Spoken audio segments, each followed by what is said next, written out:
Imagine stepping back in time to a city crackling with energy, a place of bold dreams and even bolder ambitions. This is Chicago, 1871, a city built on speed and grit, a sprawling metropolis rising from the prairie, made almost entirely of wood. Picture it. Wooden buildings, wooden sidewalks, even wooden streets paved with pine blocks. It was a tinderbox city, a phoenix waiting for a spark. In the mid-19th century, no city in America grew faster. It was the great crossroads of the nation, a whirlwind of commerce where railroads and shipping lines converged. Grain from the vast farmlands of the West flowed through its elevators, lumber from the forests of the North stacked high on its wharves, and livestock from the plains filled its famous stockyards. Fortunes were made overnight. Immigrants from Ireland, Germany, Scandinavia, and beyond poured in, seeking a piece of the American dream. They built homes, started businesses, and filled the streets with a vibrant symphony of languages and cultures. The city was a marvel of modern engineering, or so it seemed. It had famously lifted itself out of the mud, raising its streets and buildings by several feet. It boasted a magnificent new waterworks system, with a 2-mile tunnel reaching far out into Lake Michigan for fresh, clean water. The downtown area was a forest of 5- and 6-story buildings, many with ornate facades and grand interiors. There was Porta Palma's opulent hotel, a palace of luxury that was said to be fireproof. The magnificent courthouse, with its towering dome, was the pride of the city. Chicago felt invincible, a testament to human will and progress. It was a city that believed its own hype, a place that saw no limits to its future. But beneath this gleaming surface of progress, the city was dangerously flammable. Most of its 300,000 residents lived in simple wooden cottages. The summer of 1871 had been relentlessly hot and dry. For months, there had been hardly any rain. The entire city, from the grandest hotel to the humblest shack, was bone dry. The fire department, though brave and equipped with shiny new steam-powered engines, was stretched thin. Small fires had been breaking out with alarming frequency in the weeks leading up to October. Each one was a small warning, a quiet whisper of the catastrophe to come. The firefighters were exhausted, their equipment worn. The city was on edge, yet no one could truly imagine the scale of what was about to happen. Now, let's zoom in to the evening of Sunday, October 8th, 1871. A cool autumn wind was beginning to blow in from the southwest, a restless wind that would soon become a gale. For most Chicagoans, it was a typical Sunday night. Families were gathered in their homes, finishing their evening meals. The streets were quieting down after a day of church services and leisure. In the wealthier neighborhoods, gas lamps cast a warm, golden glow on the handsome houses. In the working-class districts to the west and south, the light was softer, coming from the flickering flames of kerosene lamps inside small wooden homes. The air was still, holding the peace of a city settling in for the night. The clatter of horse-drawn carriages on the cobblestones grew less frequent. The distant whistles of locomotives and the low horns of ships on the lake were familiar, comforting sounds. You might hear the murmur of conversation from a neighbor's porch, the cry of a baby, or the gentle melody of a piano drifting from an open window. It was a scene of domestic tranquility, a city at rest. There was no sense of impending doom, no premonition of the horror that was about to be unleashed. Imagine walking through the West Division, a densely packed area of immigrant homes and small businesses. Here, on DeCoven Street, lived the O'Leary family. Like their neighbors, they were hard-working Irish immigrants. Their small cottage was surrounded by a barn, a shed, and the homes of other families, all constructed from pine. It was a neighborhood where life was lived close together, where everyone knew everyone. On this night the wind began to pick up, rustling the dry leaves and rattling window panes.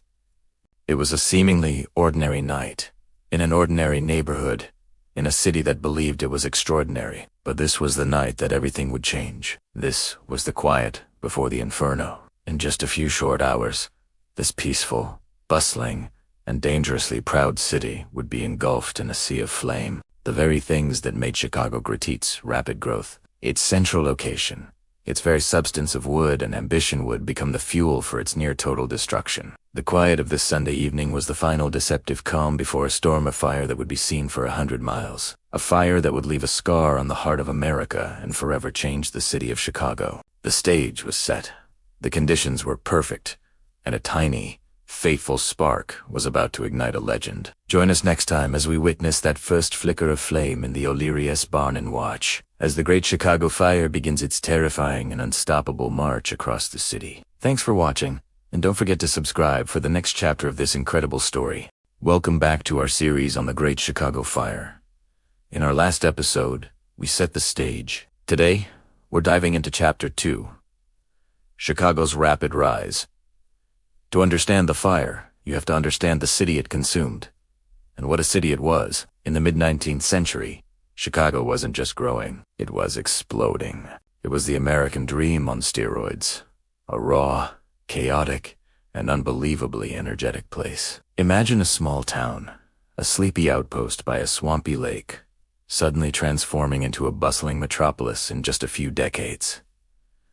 That was Chicago. From a population of just a few thousand in the 1830s, it skyrocketed to over 300,000 by 1870. That's 100-fold. Think about that. It was the fastest growing city in the world at the time. So, what was fueling this incredible boom? One word: location. Chicago was the ultimate gateway. It was the perfect link between the resource-rich American West and the industrial, population-heavy East. Look at a map from that era. All roads, or rather, all railroads, seemed to lead to Chicago. It became the nation's railway hub, a spider web of steel tracks converging by the shores of Lake Michigan. Trains loaded with grain, lumber, and livestock from the vast prairies rolled in day and night. This brings us to another key industry. The Union Stockyards opened in 1865. It was a city within a city, a massive, sprawling complex dedicated to processing meat. It was here that the assembly line, or rather, the disassembly line, was perfect. Hogs and cattle came in one end, and neatly packaged meat products went out the other, shipped across the country in refrigerated rail cars.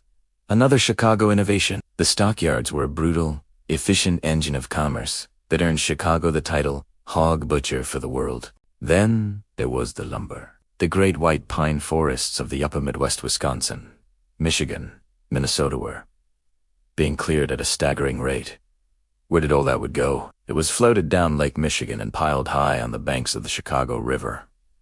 The city became the largest lumber market on the planet. This endless supply of wood was both a blessing and, as we'll see, a terrible curse. And let's not forget the grain. Farmers from across the Great Plains sent their wheat and corn to Chicago's towering grain elevators. Here, new systems of grading and trading standardized the commodities market, making Chicago the center of global grain trade. The Chicago Board of Trade, established in 1848, was where fortunes were made and lost on the price of a bushel of wheat. This relentless commerce created immense wealth. Millionaires like Porter Palmer, Marshall Field, and George Pullman built commercial empires.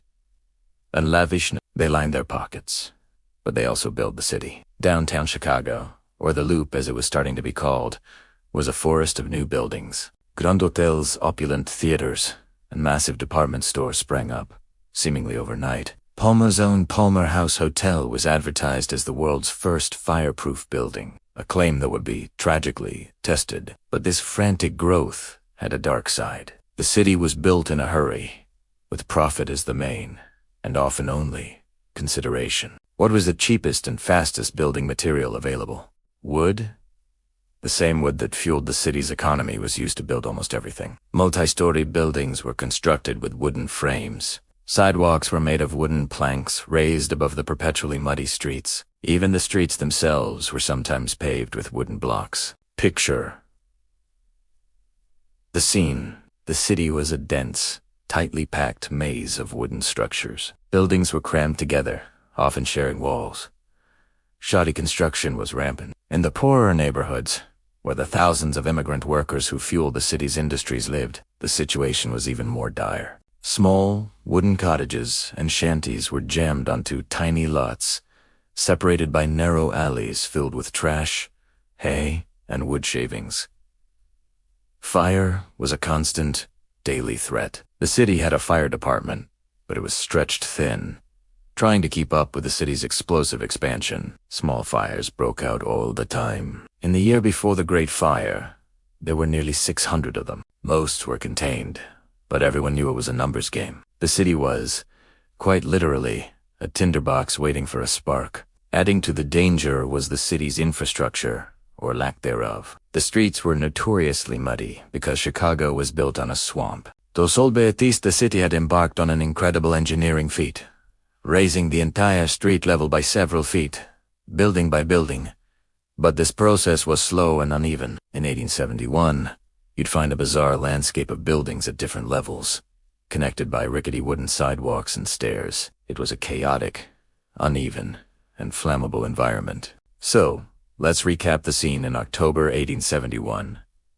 Chicago is a city of incredible contrasts. It's a symbol of American ambition, a hub of innovation and wealth. But it's also a chaotic, overcrowded, and dangerously flammable metropolis built almost entirely of wood. A long, hot, and unusually dry summer had left everything bone dry. For weeks, there had been almost no rain. The wooden buildings, sidewalks, and streets were as dry as kindling. A strong, gusty wind was blowing in from the southwest. All the ingredients for a catastrophe were in place. All it needed was a single spark. And in our next chapter, we'll find out exactly where that spark came from. We'll head to a small barn on the west side of the city, owned by a family named O'Leary, and investigate the night that would change Chicago forever. Thanks so much for watching. If you're finding this story as fascinating as I do, make sure you hit that subscribe button and turn on notifications so you won't miss the next chapter. We'll see you then. Welcome, bike history buffs. Today, we're diving into Chapter 3 of our series, where we explore a time when cities were literally built of wood. I'm talking about a world made almost entirely from timber, a city built of wood. It's a fascinating, yet terrifying, chapter of urban history. Picture this. You'll walk in through a bustling 19th century city. Look around. The grand two-story houses with their elegant porches. Wood. The humble cottages where workers live. Wood.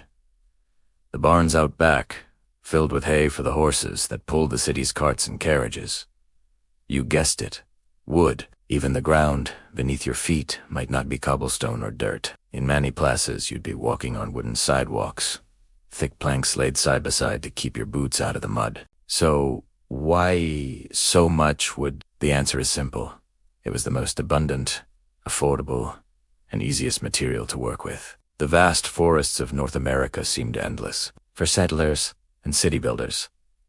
Timber was the go-to resource. A team of carpenters could throw up a wooden house in a fraction of the time it would take stonemasons to build with brick or stone. Speed was everything in these rapidly growing boomtowns. Think about the tools of the era. Sawmills, powered by water or steam, could churn out lumber at an incredible rate. Nails were becoming cheaper and more available. With just a hammer, a saw, and a stack of planks, you could build a home, a shop, a church, and entire community. Wood was lightweight compared to stone, making it easier to transport, especially before the full development of railways. For a nation on the move, a nation expanding westward, wood was the fuel of progress. It was the material of dreams, allowing people to quickly establish a foothold and build a life from scratch. This was the age of the balloon frame, a revolutionary construction technique using light, pre-cut wooden studs that made building even faster and cheaper. A small crew could frame a house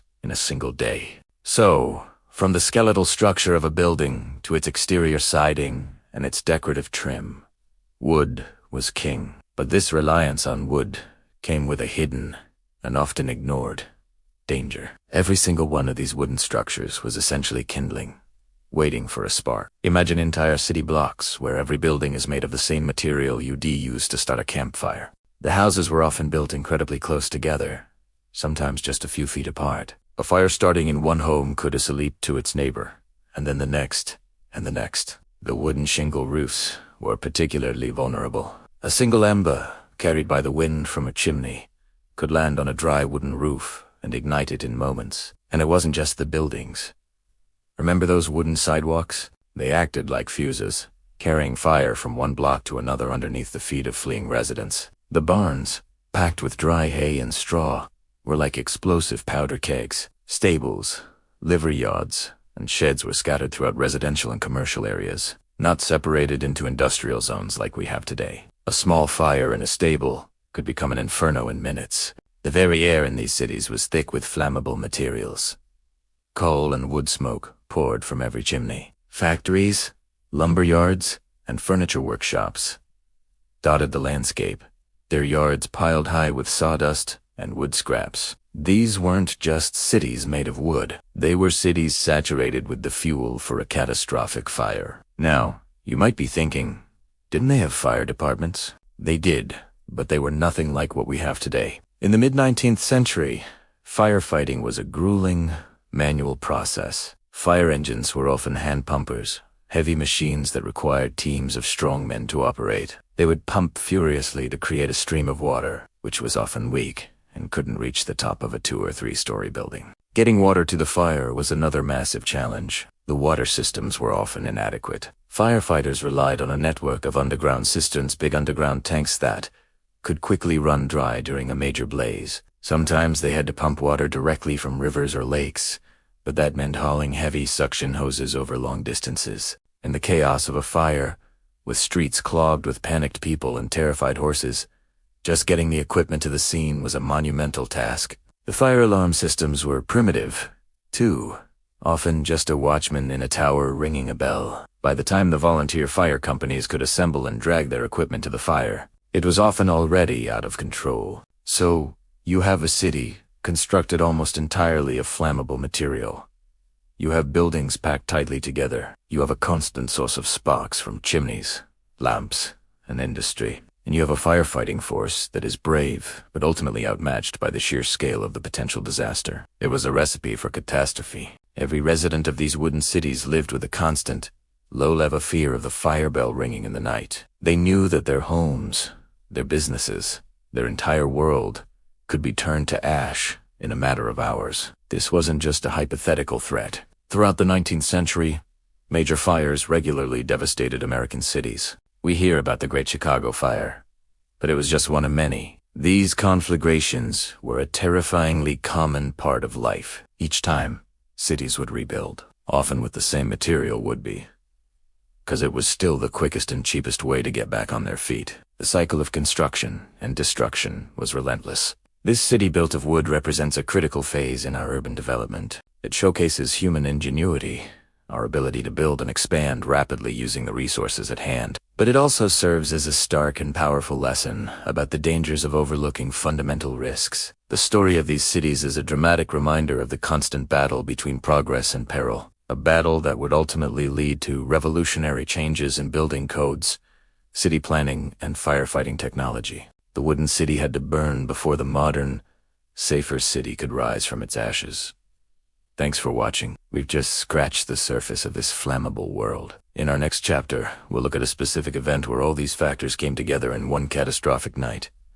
You won't want to miss it. If you're enjoying this series, make sure to hit that subscribe button and ring the bell so you get notified when the next chapter drops. See you next time. The summer began not with a gentle warmth, but with a relentless, scorching breath that seemed to suck the very life out of the land.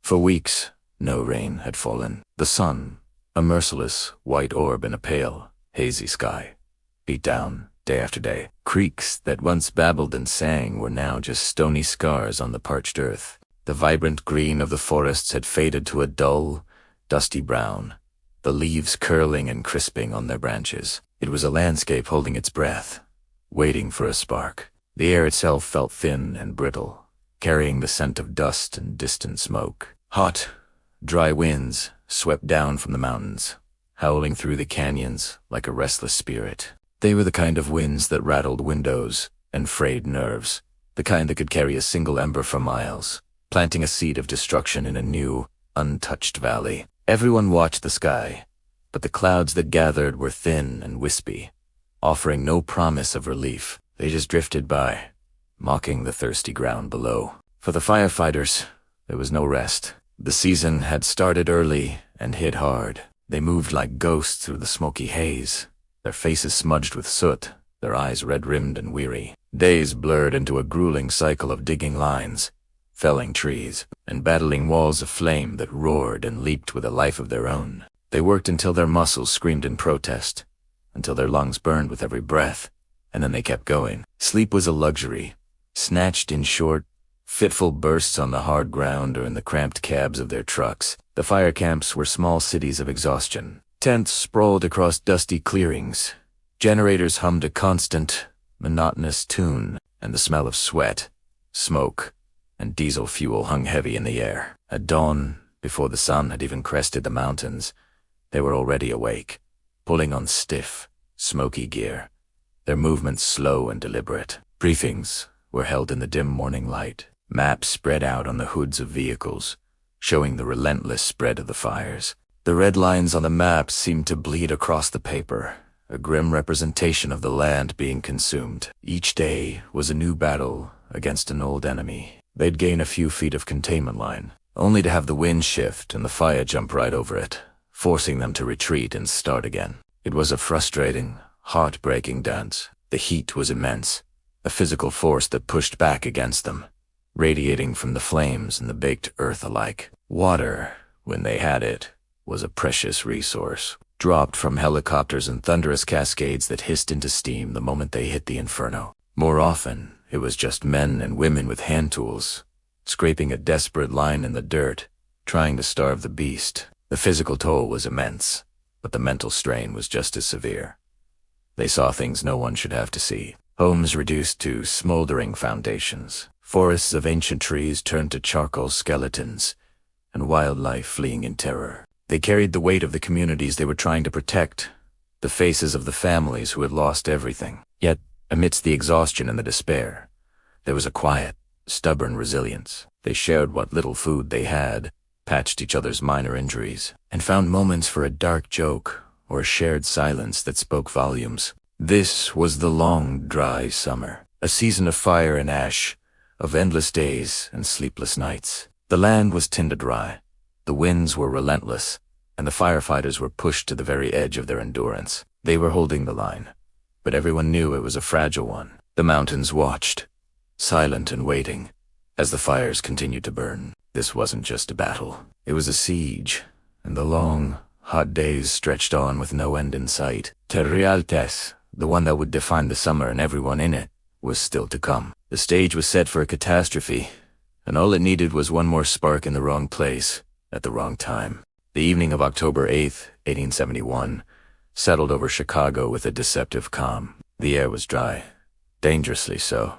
After a long, rainless summer that had left the city a sprawling tinderbox of wooden buildings, sidewalks, and streets. In the West Division, a working-class neighborhood packed with immigrant families, life went on as usual. Children were being put to bed, and the sounds of a city winding down filled the air. At 137 DeKoven Street, the O'Leary family was doing just that. Patrick and Catherine O'Leary, Irish immigrants who had carved out a life in this new world, were likely exhausted after a long day. Their small cottage was modest, but it was home. Behind it stood the structure that would soon become infamous, their barn.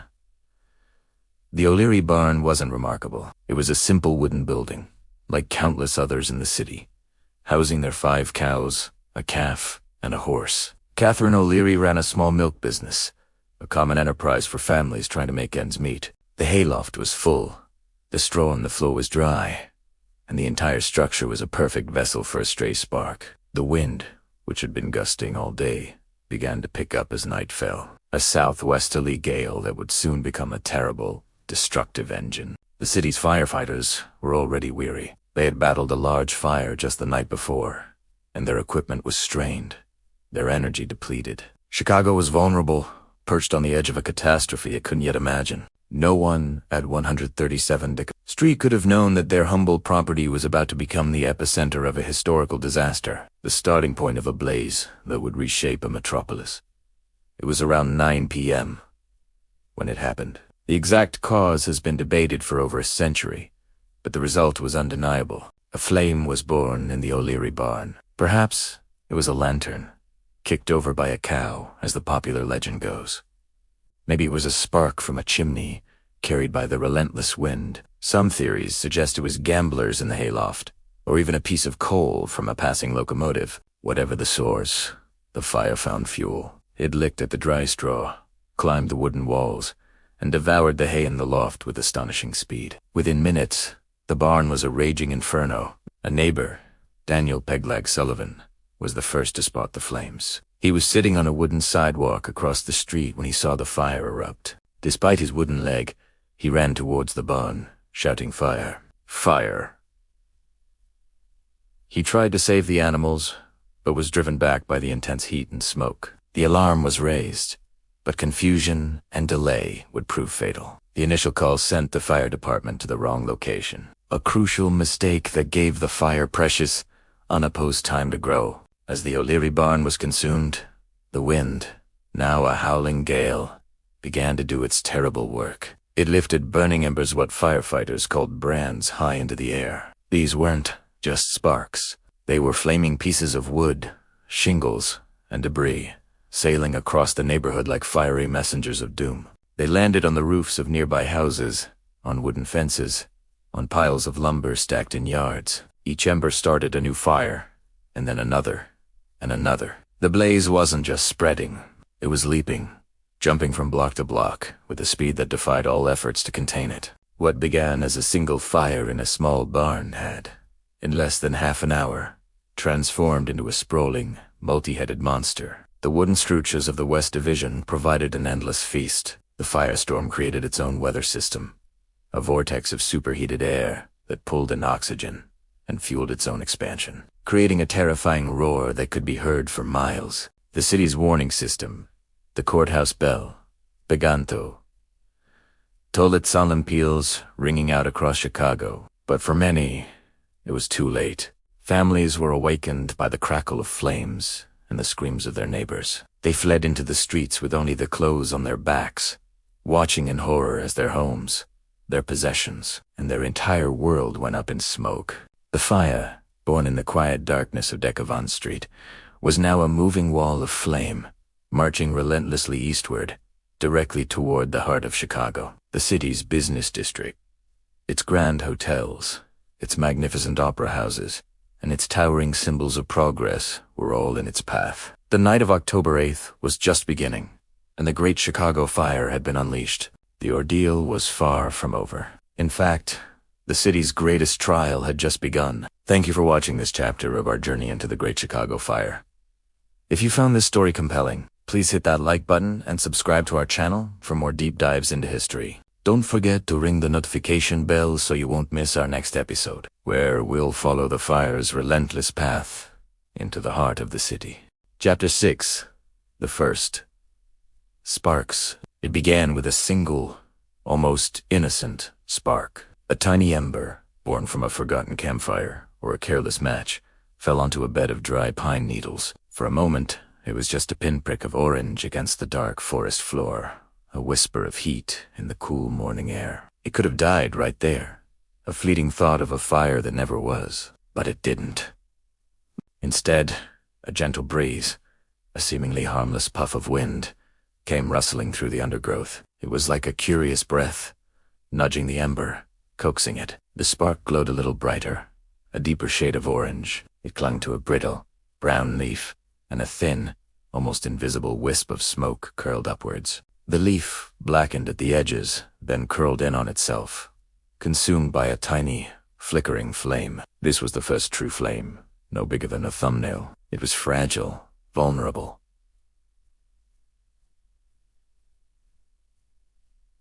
Another gust of wind could have blown it out. A single drop of rain would have been its end, but the air was exceptionally dry. The weeks leading up to this day had been warm and rainless, turning the forest into a tinderbox. Every fallen leaf, every twig, every pine cone was brittle and thirsty, ready to burn. The little flame, fed by the dry leaf, reached out and touched a neighboring twig. The twig hesitated for a second, then cut. Now there were 2 flames, then 3, dancing together. A small patch of the forest floor, no bigger than a dinner plate, was now alight. The smoke was a bit thicker, a pale gray ribbon rising into the still air. It smelled of burning pine, a scent that was usually comforting but now held a hint of something more sinister. The wind, which had been just a gentle whisper, began to show its true nature. It started to pick up, flowing down the gentle slope of the hill like a river. It wasn't a gale yet, just a steady, persistent push. This wind became the fire's greatest ally. It fanned the flames, making them grow bolder, hotter. The fire was no longer just consuming individual leaves and twigs. It was now a small, cohesive entity, a patch of crackling, hungry energy. The sound started to change. The initial quiet crackle was joined by a louder hissing and popping as the fire found pockets of sap in the pine needles. It began to have a voice, a low, guttural murmur that was growing in volume. The small patch of fire spread, creeping outwards in a circle, then stretching into an oval shape as the wind pushed it forward. It moved with a surprising speed, consuming the dry grass and underbrush in its path. What had been a small, campfire-sized blaze was now the size of a small car. The flames were no longer just a few inches high. They were now leaping a foot, 2 feet into the air. They were no longer just orange, but a mix of yellow, orange, and red, twisting and writhing like living things. The heat was becoming intense. You could feel it from several yards away, a wave of warmth that quickly became an uncomfortable, searing blast. The fire reached the base of a small, dead sapling. The dry bark caught instantly, and the flames spiraled up the trunk like a fiery serpent. In seconds, the entire tree was engulfed, turning into a blazing torch that lit up the surrounding forest. The smoke was now a thick, billowing column, turning from gray to a dirty, brownish. It carried with it the smell of destruction, a choking, acrid odor that stung the eyes and throat.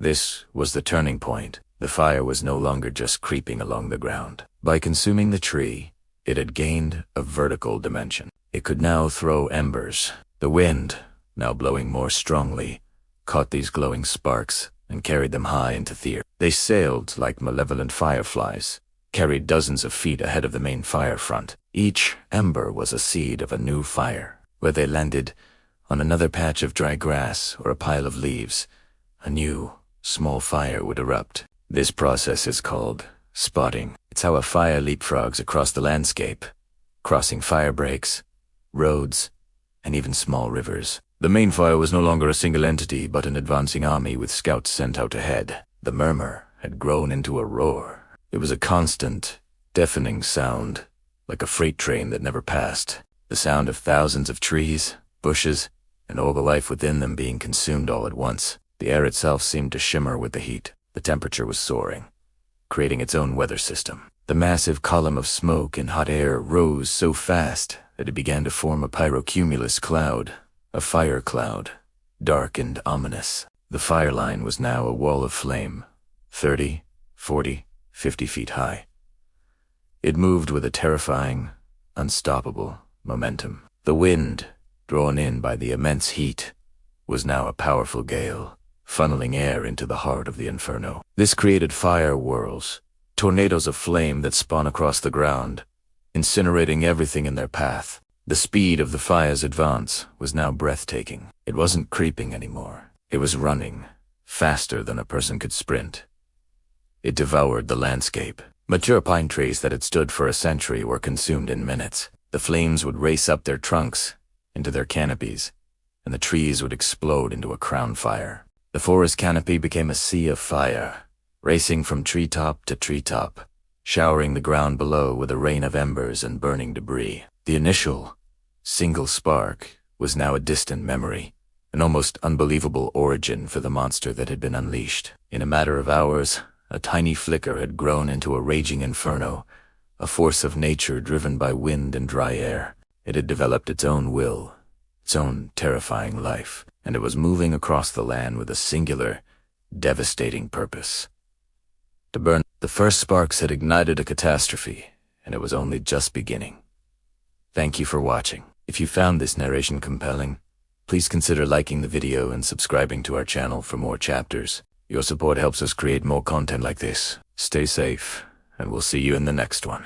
Welcome back to our series. Today, in Chapter 7, we're diving deep into the immense pressures faced by the firefighters on that fateful night. We'll uncover a story of exhaustion, stretched resources, and critical miscommunications that compounded an already catastrophic situation. It's a narrative that reveals the human element at the heart of disaster response, showing how even the most dedicated heroes can be pushed to their absolute limits. Let's set the scene. Before the main blaze even ignited, the local fire departments were already running on fumes. The preceding weeks had been relentless. A series of smaller, but persistent, brush fires had kept crews working around the clock. Imagine finishing a grueling 12-hour shift, battling flames and smoke, only to be called back out just a few hours later. Sleep became a luxury, and physical and mental fatigue began to set in. This wasn't just a single, tired crew. It was a systemic exhaustion spreading through the entire firefighting force.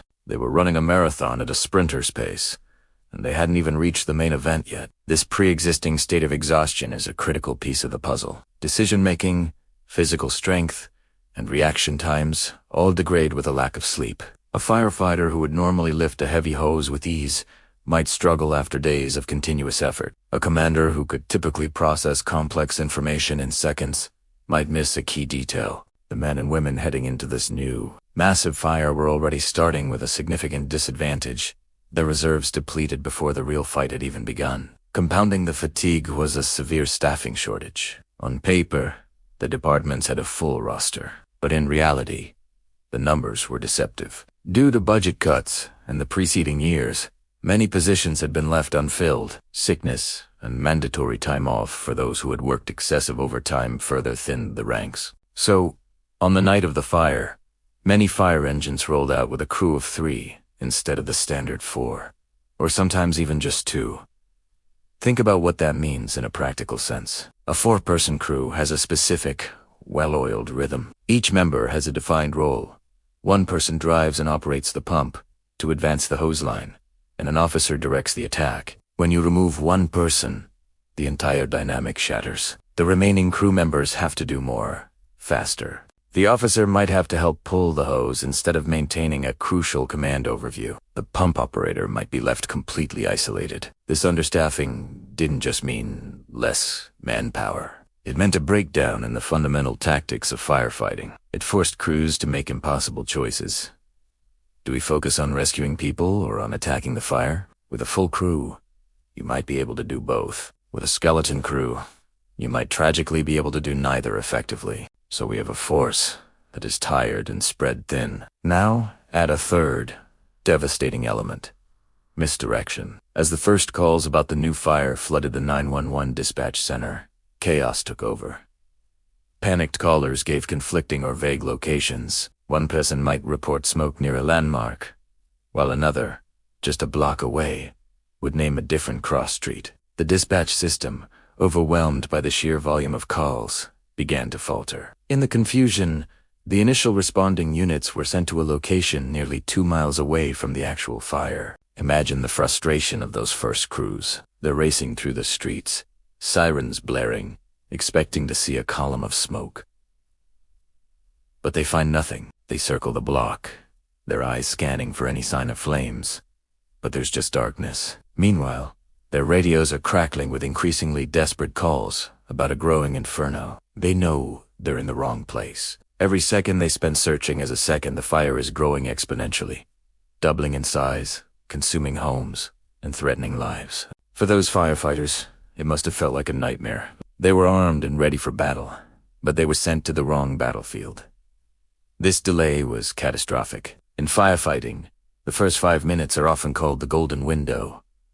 During this time, a small, contained fire can be extinguished with a single engine and a few hundred gallons of water. But if that window is missed, the fire grows beyond the control of a single crew. The Tumo misdirection didn't just waste a few minutes. It squandered the entire golden window. By the time the firefighters finally pinpointed the correct location and arrived on the scene, the fire was no longer a small, manageable incident. It had transformed into a raging monster, a multi-structure conflagration already generating its own weather system. When they finally arrived, the scene that greeted them was apocalyptic. Instead of a single building, they saw an entire block engulfed in a wall of flames. The radiant heat was so intense it could be felt from hundreds of feet away, cracking the windshields of their engines. Embers the size of dinner plates were being carried by the wind, starting new fires far ahead of the main front. The scope of the disaster was immediately apparent and utterly overwhelming. The resources for a single structure fire were like trying to stop a tidal wave with a bucket. The commanders on the scene immediately understood the gravity of the situation. They called for a second, third, and fourth alarm in rapid succession, summoning every available unit from the city and surrounding counties. But help was far away, and the resources they had on hand were simply not enough. They were forced into a defensive posture, a strategy that firefighters hate because it means you've already lost. Instead of attacking the fire, their priorities shifted to saving what they could. They had to make brutal triage decisions on the fly.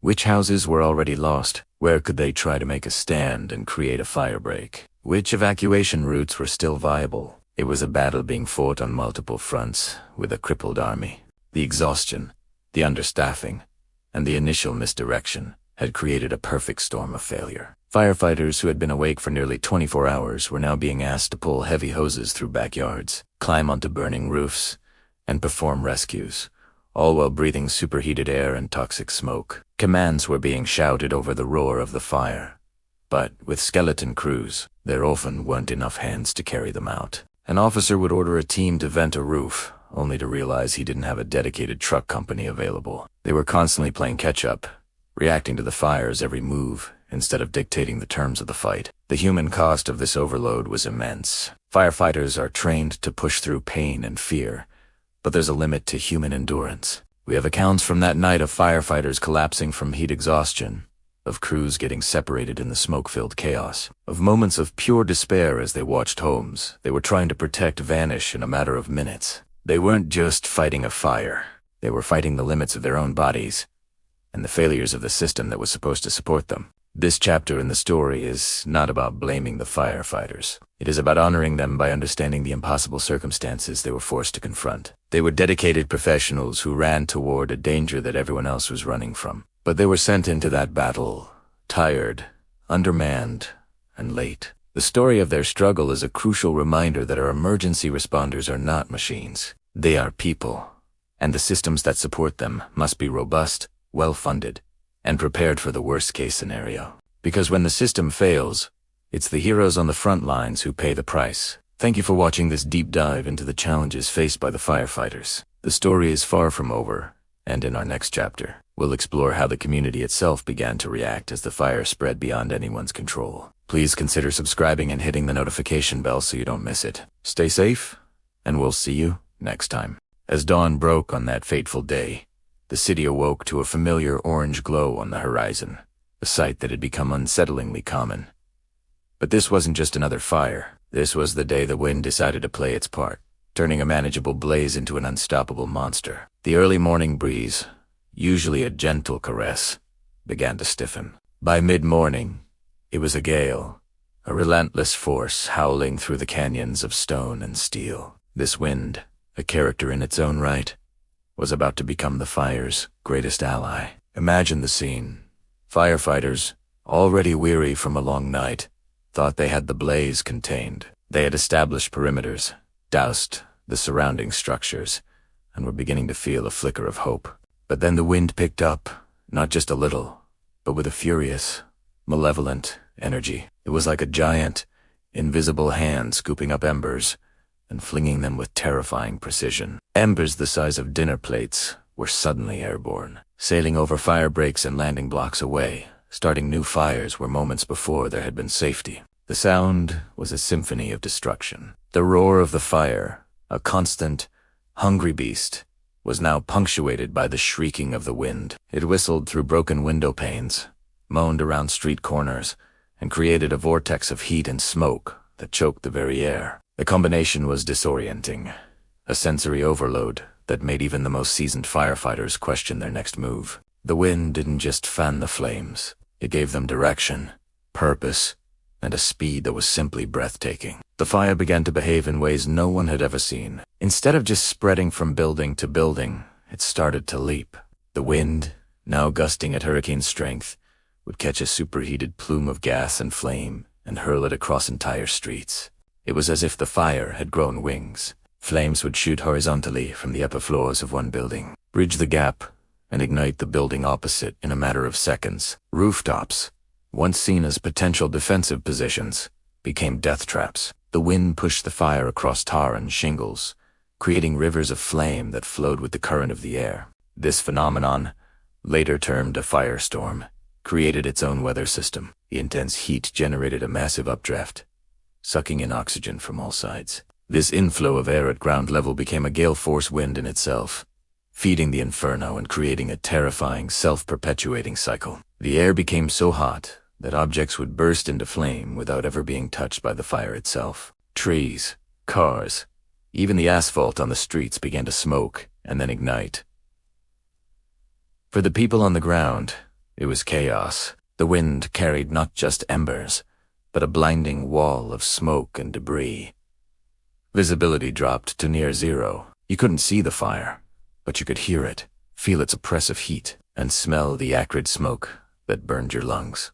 The wind tore signs from buildings, shattered windows, and sent debris flying like shrapnel. It was impossible to tell which way was safe, as the direction of the fire changed with every powerful gust. The wind was a puppeteer, and the fire its monstrous marionette, dancing a destructive ballet across the cityscape. Firefighters described watching entire blocks ignite simultaneously. They would be battling a blaze on one front, only to hear a roar behind them and turn to see that the wind had flanked them, carrying the fire over their heads and trapping them. Communication lines were down, water pressure was failing, and the wind made it impossible to aim their hoses with any accuracy. The water would simply atomize in the wind, turning into a useless mist long before it reached the flames. They were fighting not just a fire, but the very air itself. The fire moved with the speed of a freight train. It raced down avenues, the wind pushing a wall of flame dozens of feet high. It consumed wooden houses in minutes, their structures collapsing into a pile of glowing embers that the wind would then pick up and scatter anew. Even brick and stone buildings, thought to be fireproof, were not safe. The wind drove superheated air through any crack or opening, igniting everything inside until the pressure built up and the buildings exploded from within. Night fell, but there was no darkness. The entire sky was lit by an apocalyptic orange glow, a terrifying dome of light that pulsed with the heart of the firestorm. The wind, which should have died down with the setting sun, continued its relentless assault. It created fire whirls, or firenadoes, spinning columns of flame that danced through the streets, sucking up debris and reaching hundreds of feet into the air. These were terrifying spectacles, nature's fury and destructive power on full display. The wind had erased the battle lines. There was no front to the fire anymore. It was everywhere. It was in the north, the south, the east, and the west, all at once. The strategy shifted from containment to pure survival and evacuation. The wind, that invisible force, had single-handedly turned a disaster into a cataclysm. It had taken a terrestrial enemy, the fire, and given it an aerial dimension, making it an unconquerable foe. It taught a harsh lesson that day. When the wind and fire join forces, they don't just destroy, they create a monster. In the aftermath, as survivors looked upon the skeletal remains of their city, the wind was calm once more, a gentle breeze blowing through the ruins. It was a chilling reminder of its dual nature. It can be a source of life, a gentle whisper. But on that day, it had been a harbinger of doom, the breath of a dragon. The story of the Great Fire is not just a story of flames, but a story of the wind, the unseen architect of the city's destruction, the force that turned the fire into a true monster. Thanks for watching, and if you found this chapter of history as gripping as I did, please like this video and subscribe for more deep dives into the past. See you next time. Have you ever faced a challenge so huge you thought there was no way it could get any worse? That's exactly where the people of Chicago were on the night of October 8th, 1871. The city was a sea of flames, a raging inferno that had devoured everything in its path. But in the midst of this chaos, there was one sliver of hope. A natural fortress they believed would hold back the fiery tide. The Chicago River. 4 hours. Chicagoans had been battling the blaze, a relentless monster that consumed homes, businesses, and lives. The fire department, exhausted and overwhelmed, fought with everything they had. Citizens formed bucket brigades, desperately trying to douse the flames that leaped from one wooden building to the next. The heat was so intense it warped iron and shattered stone. The air was thick with smoke and embers, a choking, blinding fog that turned day into a terrifying twilight. As the fire marched relentlessly northward through the South Division, all eyes turned to the river. It was their last line of defense, a wide, dark ribbon of water that surely, the fire could not cross. It was a physical barrier, but more than that, it was a psychological one. As long as the river held, there was hope for the North Division, for the city's main waterworks, for survival. People gathered on the north bank, watching the apocalypse unfold across the water, feeling a grim sense of security. Te were save, separated by the river, the fire would burn itself out on the southern bank. It had to. But this fire was no ordinary fire. It was a meteorological event, a firestorm of unimaginable power. It generated its own weather, creating superheated winds that swirled with tornado-like force. These winds picked up burning debris, planks of wood, shingles. Entire sections of flaming roof sand turned them into fiery projectiles. The sky rained fire. Onlookers watched in horror as these embers, like demonic fireflies, sailed effortlessly across the river. They weren't just crossing, they were soaring, carried by the very monster they were fleeing. One by one, these firebrands found new fuel on the other side. A spark landed on the roof of a small wooden shanty. Another found a pile of lumber near a railroad track. Then, a larger piece, a massive burning timber, crashed into the roof of the Lillandiversi brewery on the north bank. It was like a declaration of war. The impossible had happened. The moment a significant fire took hold on the north side of the river, the psychological dam broke.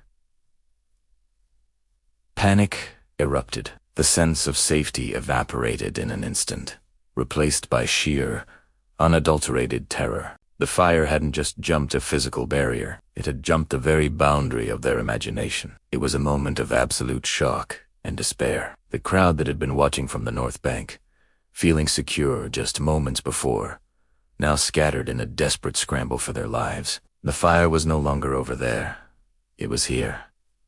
It was everywhere, and it was coming for them. This wasn't just one fire crossing the river. It was hundreds. The superheated whirlwind was now flinging a constant barrage of fiery debris across the water. It was a relentless assault. The river, their great protector, had been rendered completely useless. Embers landed on the Pine Street Case and Company Planning Mill, which was filled with acres of dry, seasoned lumber. It went up in a colossal explosion of flame, a beacon of doom that signaled the North Division's fate. The fire now had a secured beachhead and an endless supply of fuel. It began its terrifying march north, moving with a speed that defied belief. With the fire now raging on both sides of the river, the situation turned from a disaster into an apocalypse. The blaze in the North Division advanced with renewed vigor, its primary target now in sight. The Chicago Waterworks. This was the heart of the city's firefighting efforts, located at the foot of the iconic water tower. The pumping station supplied the pressure for every fire hydrant in the city. As the wall of fire approached the beautiful limestone building, a small, brave crew of engineers worked frantically inside, keeping the pumps going, knowing they were the city's last hope.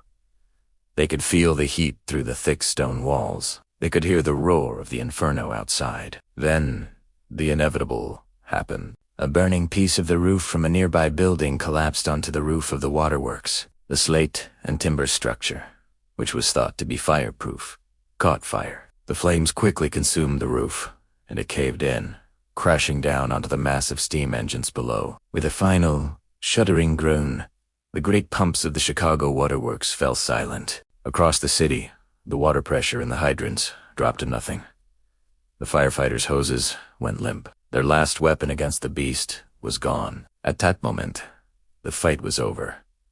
All that was left was to run. The city was now completely at the mercy of the fire. The crossing of the Chicago River wasn't just a turning point. It was the final, devastating blow from which there could be no recovery, only escape. It sealed the fate of the North Division and ensured the Great Chicago Fire would be remembered as one of the most destructive urban fires in history. It's a chilling reminder of the power of nature and the fragility of our own creations. A river, a symbol of permanence and division, was erased as a barrier in minutes by a force of pure, untamable energy. It shows that sometimes The obstacles we think are insurmountable are merely waiting for the right conditions to be overcome. Thank you so much for joining me on this deep dive into one of history's most dramatic moments. If you found this story as fascinating as I do, please hit that like button and subscribe for more chapters from the past. Let me know in the comments what historical event you'd like to explore next. Stay curious, and I'll see you in the next video.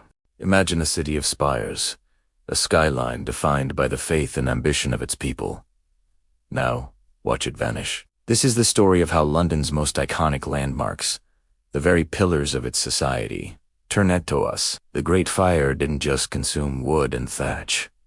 It devoured history, stone by stone. Let's start with the churches. Before 1666, London was a forest of steeples. 87 parish churches stood within the city walls, each one a unique testament to its community.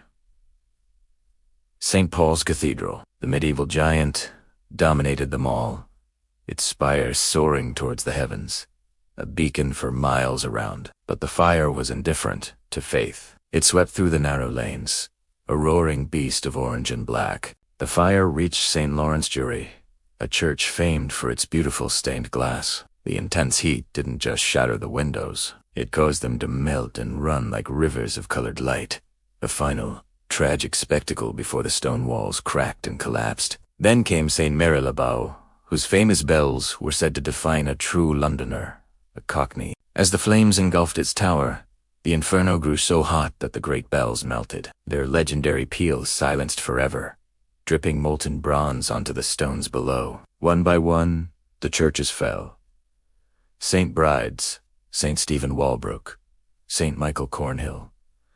87 became 87 smoldering ruins. The city's spiritual heart was ripped out. But a city isn't just its churches, it's its homes. Picture the London of 1666, a dense maze of timber-framed houses, their upper stories jutting out over the narrow, winding streets. These weren't just buildings, they were homes filled with generations of memories, family heirlooms, the laughter of children, the tools of a tradesman's craft. The fire showed no mercy. It leaped from rooftop to rooftop, the dry wood of the houses acting as perfect fuel. Entire neighborhoods, like Cheapside, the city's main shopping street, were wiped from the map in a matter of hours. Imagine the panic.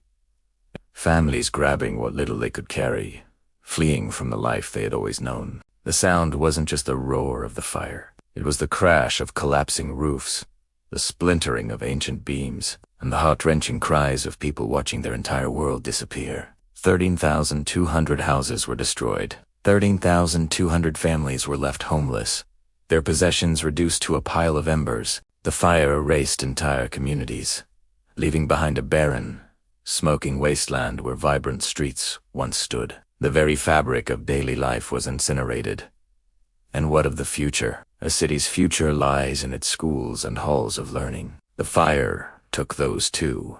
The famous Mercer's School, housed in a chapel that had stood since the 13th century, was completely destroyed. This wasn't just a building, it was a center of education, a place where the next generation of London's leaders and merchants were being shaped. Its library, filled with precious books and manuscripts, was lost forever. The city's guildhalls, the centers of commerce and governance, also succumbed. The Royal Exchange, London's first dedicated center for trading, a symbol of its commercial might, was gutted. Its stone walls stood, but the interior, with all its fine shops and offices, was a hollowed-out shell. The fire didn't just cripple the present. It attacked the city's future and its economic engine. The most devastating loss of all was old St. Paul's Cathedral. This was more than a church.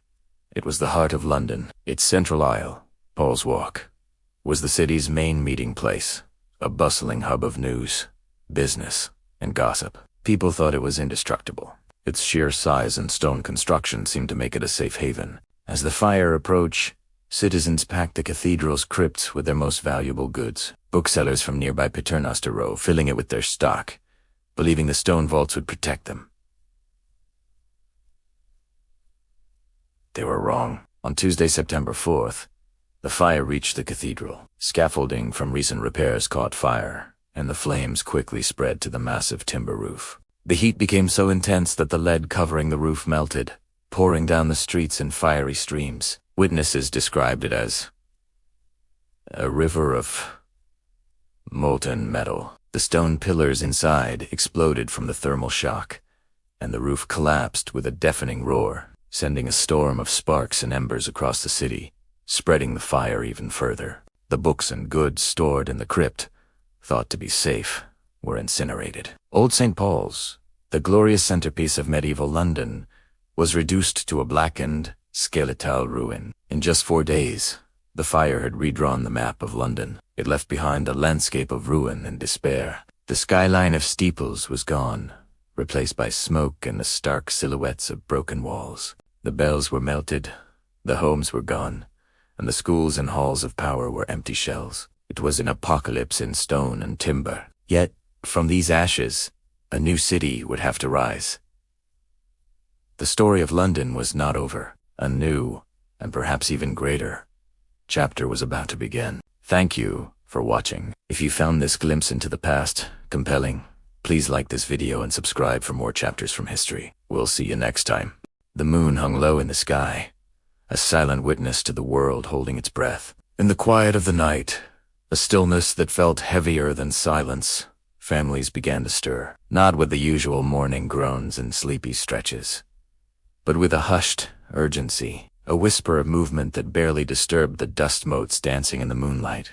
This is a story of courage, a story of quiet goodbyes and uncertain hellos. This is a story of families fleeing into the night. Imagine a small house, much like any other on its street. Inside, a mother gently wakes her children. There are no loud calls, only a soft touch on the shoulder and a whispered word. "It's time," she says, her voice a fragile thread in the darkness. The children, their eyes wide with a mixture of sleep and confusion, don't ask questions. They've learned the language of silence, the meaning behind their parents' tense smiles and quick furtive glances out the window. They dress quickly, layering clothes one on top of the other, because warmth is a luxury they can't afford to leave behind. There are no suitcases being packed, no trunks being loaded. There is only a small backpack for each person, a vessel for the remnants of a life. What do you choose when you can only take what you can carry? This is a question that defies an easy answer. A father carefully wraps a small, worn photograph in a piece of cloth. It's a picture of his own parents, a reminder of roots, of a time before the whispers turned to shouts. The mother tucks a small, hand-carved wooden bird into her daughter's pocket, a toy her grandfather made. It's not just wood. It's a piece of childhood, a symbol of innocence she hopes to protect. The eldest son grabs a book, its pages filled with stories of faraway lands and heroic adventures. Perhaps, in its worn spine, he finds a sliver of hope, a promise that this journey, too, is just one chapter in a much larger story. These aren't just objects. They are anchors, tangible pieces of memory and love in a world that has suddenly become terrifyingly abstract. They are the weight of a home, a history, a life, condensed into a few precious pounds. Once ready, they gather by the door. There's a final, lingering look around the home that has cradled their dreams and echoed with their laughter. Every corner holds a memory. The spot where a child took their first steps, the kitchen where countless meals were shared, the window they looked through to watch the seasons change. It's a silent, heartbreaking farewell to the ghosts of yesterday. They can't take the walls, the furniture, or the garden they so carefully tended. They can only take the love that was nurtured within those walls, a love that now fuels their every step. They open the door, not with a creak, but with a carefully controlled slowness, and slip out into the enveloping darkness. The night air is cold, and it bites at their exposed skin, a harsh welcome to their new, uncertain reality. They are not alone. As their eyes adjust to the gloom, they see other shadows detaching themselves from the doorways of neighboring houses. Families, just like them, moving with the same quiet determination. There are no words exchanged, only a shared glance, a nod of understanding that speaks volumes. In that shared silence, a bond is forged. They are a river of people, flowing away from the life they knew, guided only by the faint light of the stars and a desperate hope for safety. They move through familiar streets that now feel alien and hostile. Every snapped twig sounds like a gunshot.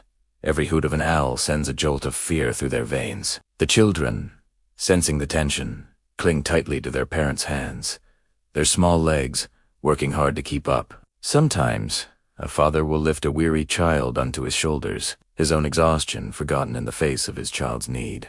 A mother might hum a soft, barely audible lullaby, not to lull a child to sleep, but to soothe her own racing heart, to create a tiny bubble of peace amidst the chaos. The journey is long. The path is not a road, but a winding, treacherous trail through forests and over hills. Their feet ache, their muscles burn, but they press on. They walk for what feels like an eternity, the rhythm of their footsteps a somber drumbeat, marking the passage of time. They walk away from everything they have ever known, and toward a future that is a complete unknown. They carry with them the weight of their past, and the fragile seed of a hope for a new beginning. They are fleeing from danger, but they are also running towards life. In the heart of the night, surrounded by uncertainty, their bond as a family is the one true thing they have left. It is their compass, their shield, and their light. It est. The unspoken promise whispered between them with every shared glance and every supportive touch. As long as we are together, we are home. This is not just an escape. It is a testament to the incredible resilience of the human spirit, the power of love, and the unbreakable will to survive.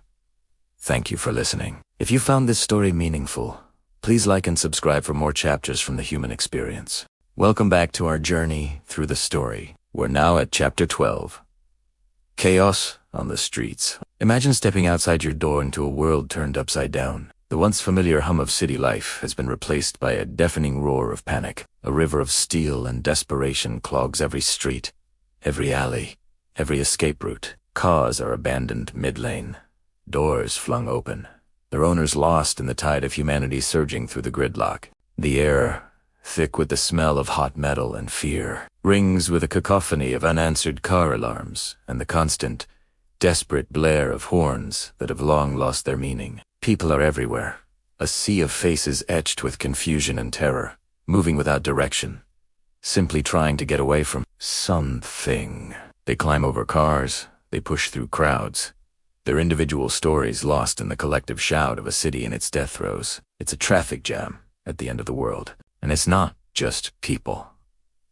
The chaos has spilled over into the animal kingdom. You see dogs, leashes, trailing behind them, separated from their owners, barking not with aggression, but with a heart-wrenching bewilderment. Their wide, frightened eyes dart from one screaming human to another, trying to make sense of the madness. Flocks of pigeons and city birds, usually so unflappable, erupt from rooftops in panicked, disorganized clouds. They circle aimlessly, their natural navigation scrambled by the sheer pandemonium below. You might catch a glimpse of a cat, low to the ground, its fur on end, streaking from one inadequate hiding spot to another. Even the zoo, miles away, has become a source of terror. Reports crackle over abandoned car radios of escaped animals, adding a primal, unpredictable danger to the already volatile streets. A terrified deer, its eyes reflecting the flashing lights, bolts through a shattered storefront. The natural order is broken, and every living creature is caught in the same terrifying wave of instinct. Run. But the most unsettling part of this scene isn't on the ground. It's above. Look up.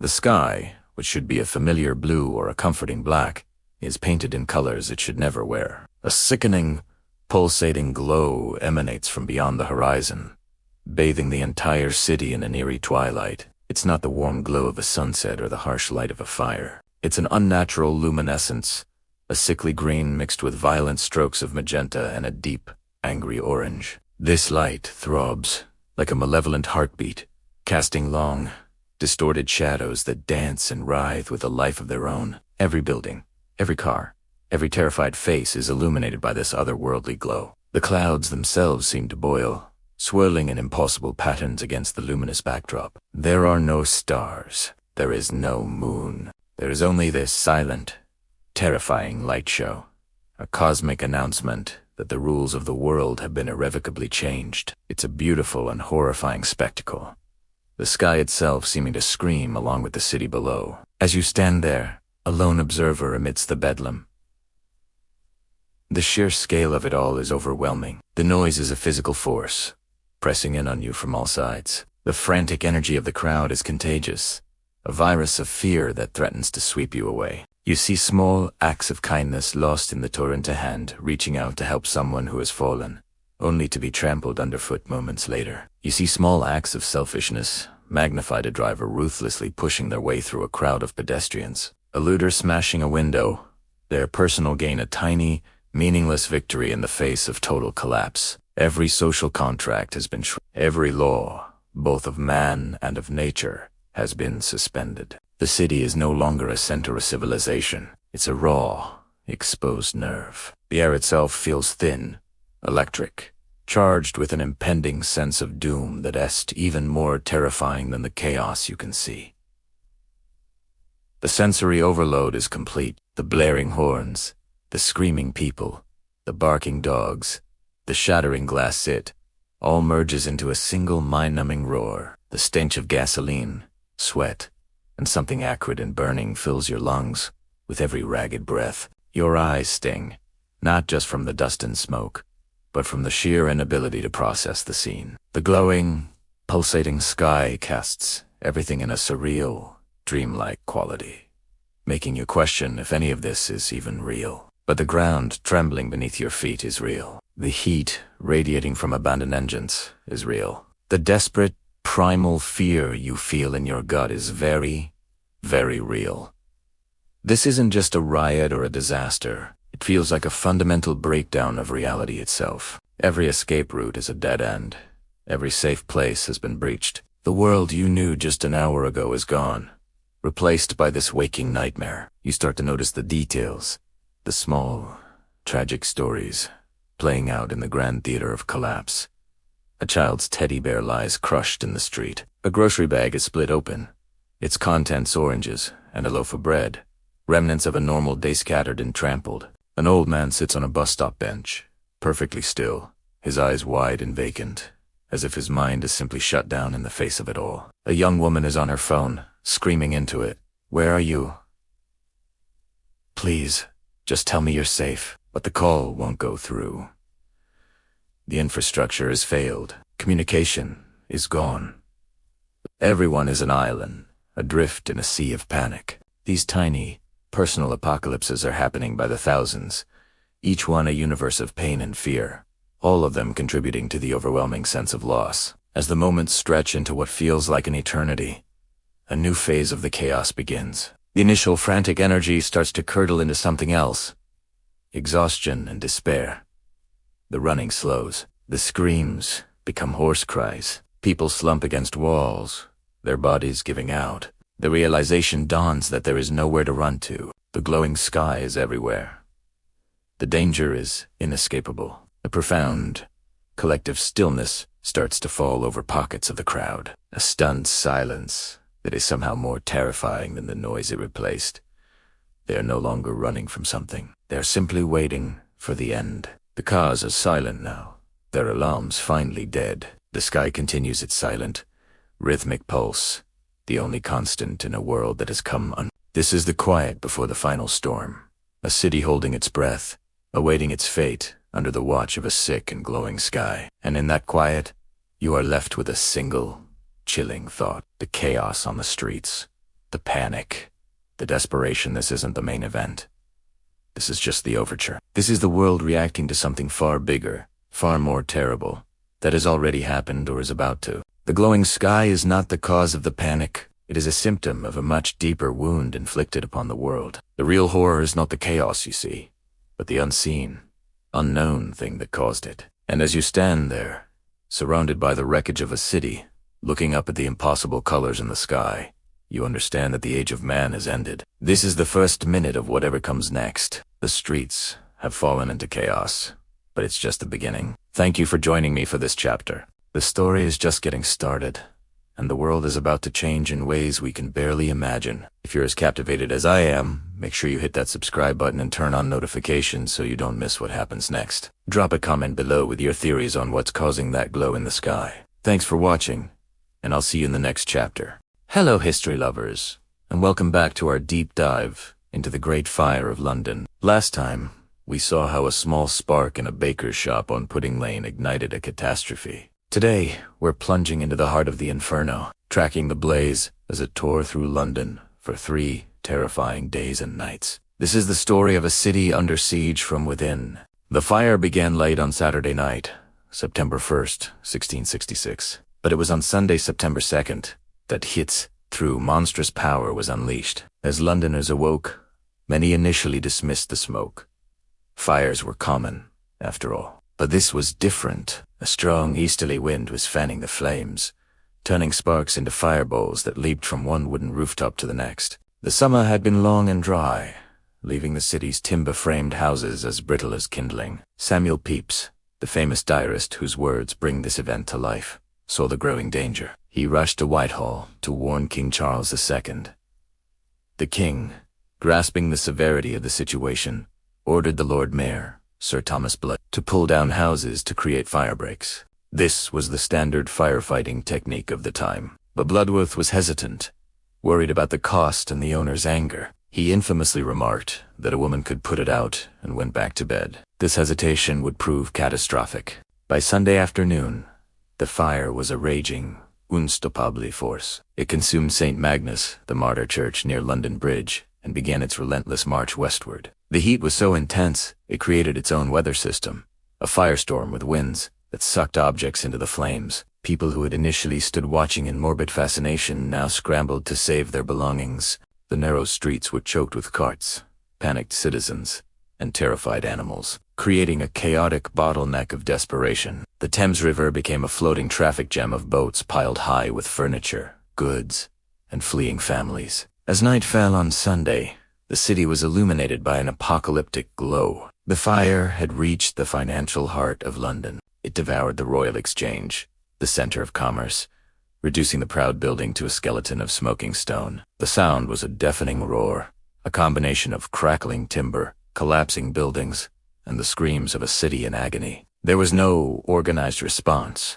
The primitive fire engines of the day, little more than hand-operated water pumps, were useless against such a colossal blaze. They were often abandoned as the firemen themselves had to flee for their lives. Monday, September 3rd, brought no relief. The wind howled, and the fire, now a mile wide, pushed on with even greater fury. It swept through the wealthy shopping streets of Cheapside, the flames devouring goldsmiths' shops and mercers' stalls. Eyewitness John Evelyn described it as a most horrid, malicious, bloody flame. The lead roof of St. Paul's Cathedral, one of Europe's largest churches, began to melt, flowing in streams down the streets like molten rivers. The great cathedral, which had stood for centuries as a symbol of London's endurance, was now a furnace.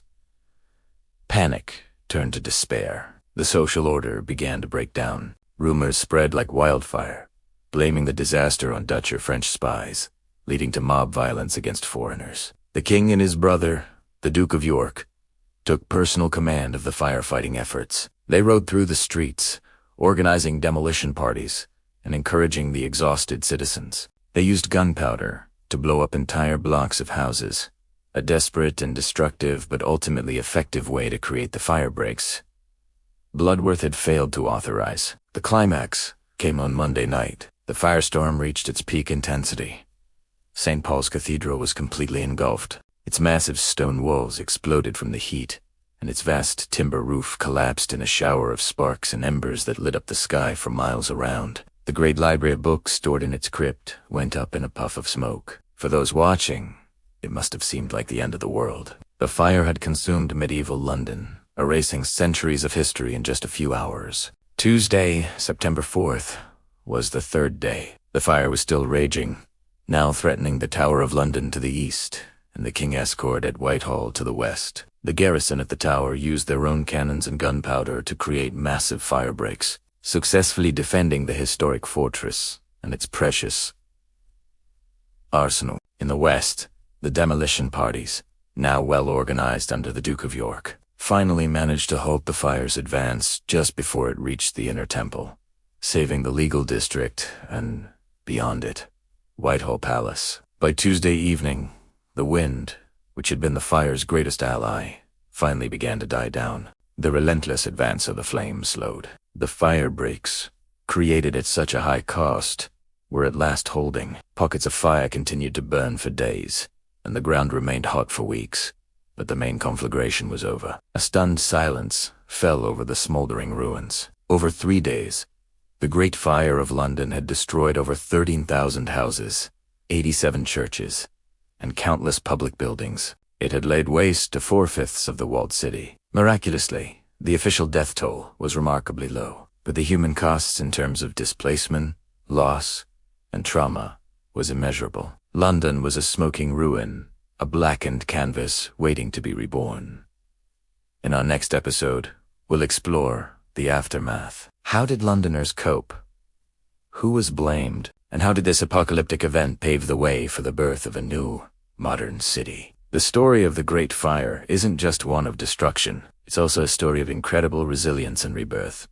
Thanks for watching. If you found this chapter of history as fascinating as I do, please hit that like button. And do you forget to subscribe and turn on notifications so you don't miss our final installment on the Great Fire of London. See you next time.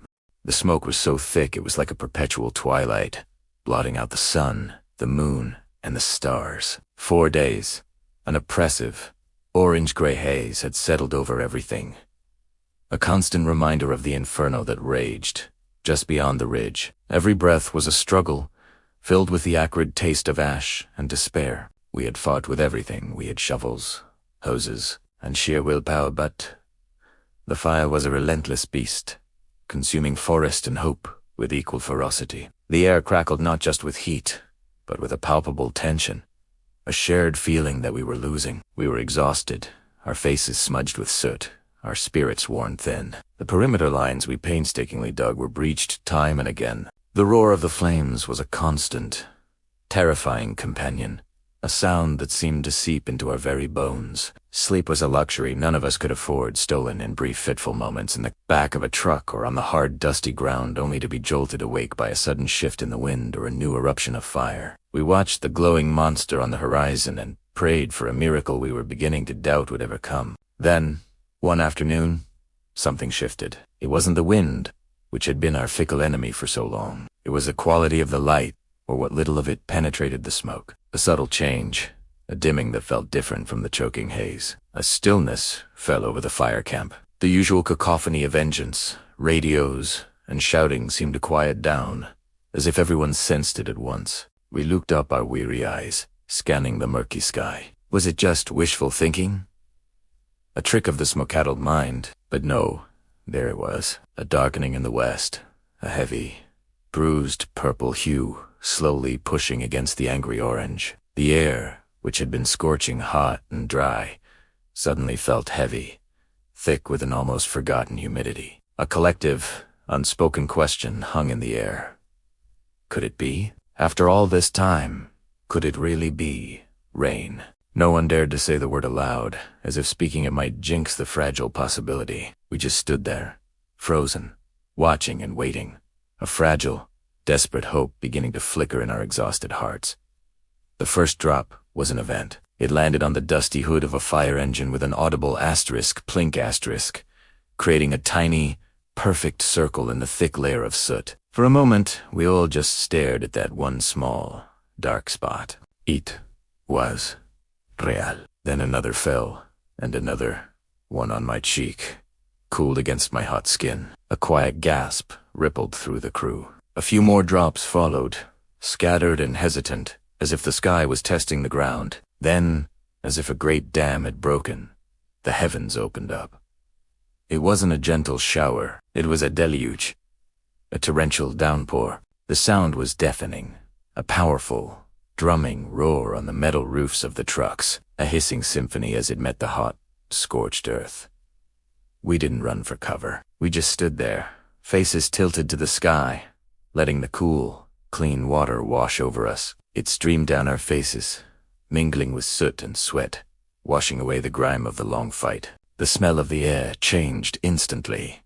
The acrid smoke replaced by the rich, earthy scent of petrichor, smell of rain on dry ground, the smell of life itself. Laughter erupted, raw and unrestrained. Men and women who had maintained a grim, professional focus for weeks suddenly broke. We were cheering, shouting, hugging each other. It was a moment of pure, unadulterated joy, a release of all the fear and tension we had been carrying. The rain was our cavalry, our reinforcements arriving at the 11th hour. We could hear the fire react almost immediately. The constant, terrifying roar began to subside, replaced by a massive, sizzling hiss. Great plumes of white steam billowed up from the fire line, rising to meet the falling rain. It was a battle of the elements, and for the first time, it felt like our side was winning. The steam was a sign of surrender, the sound of water quenching the fire's insatiable thirst. The flames, which had leaped dozens of feet into the air just moments before,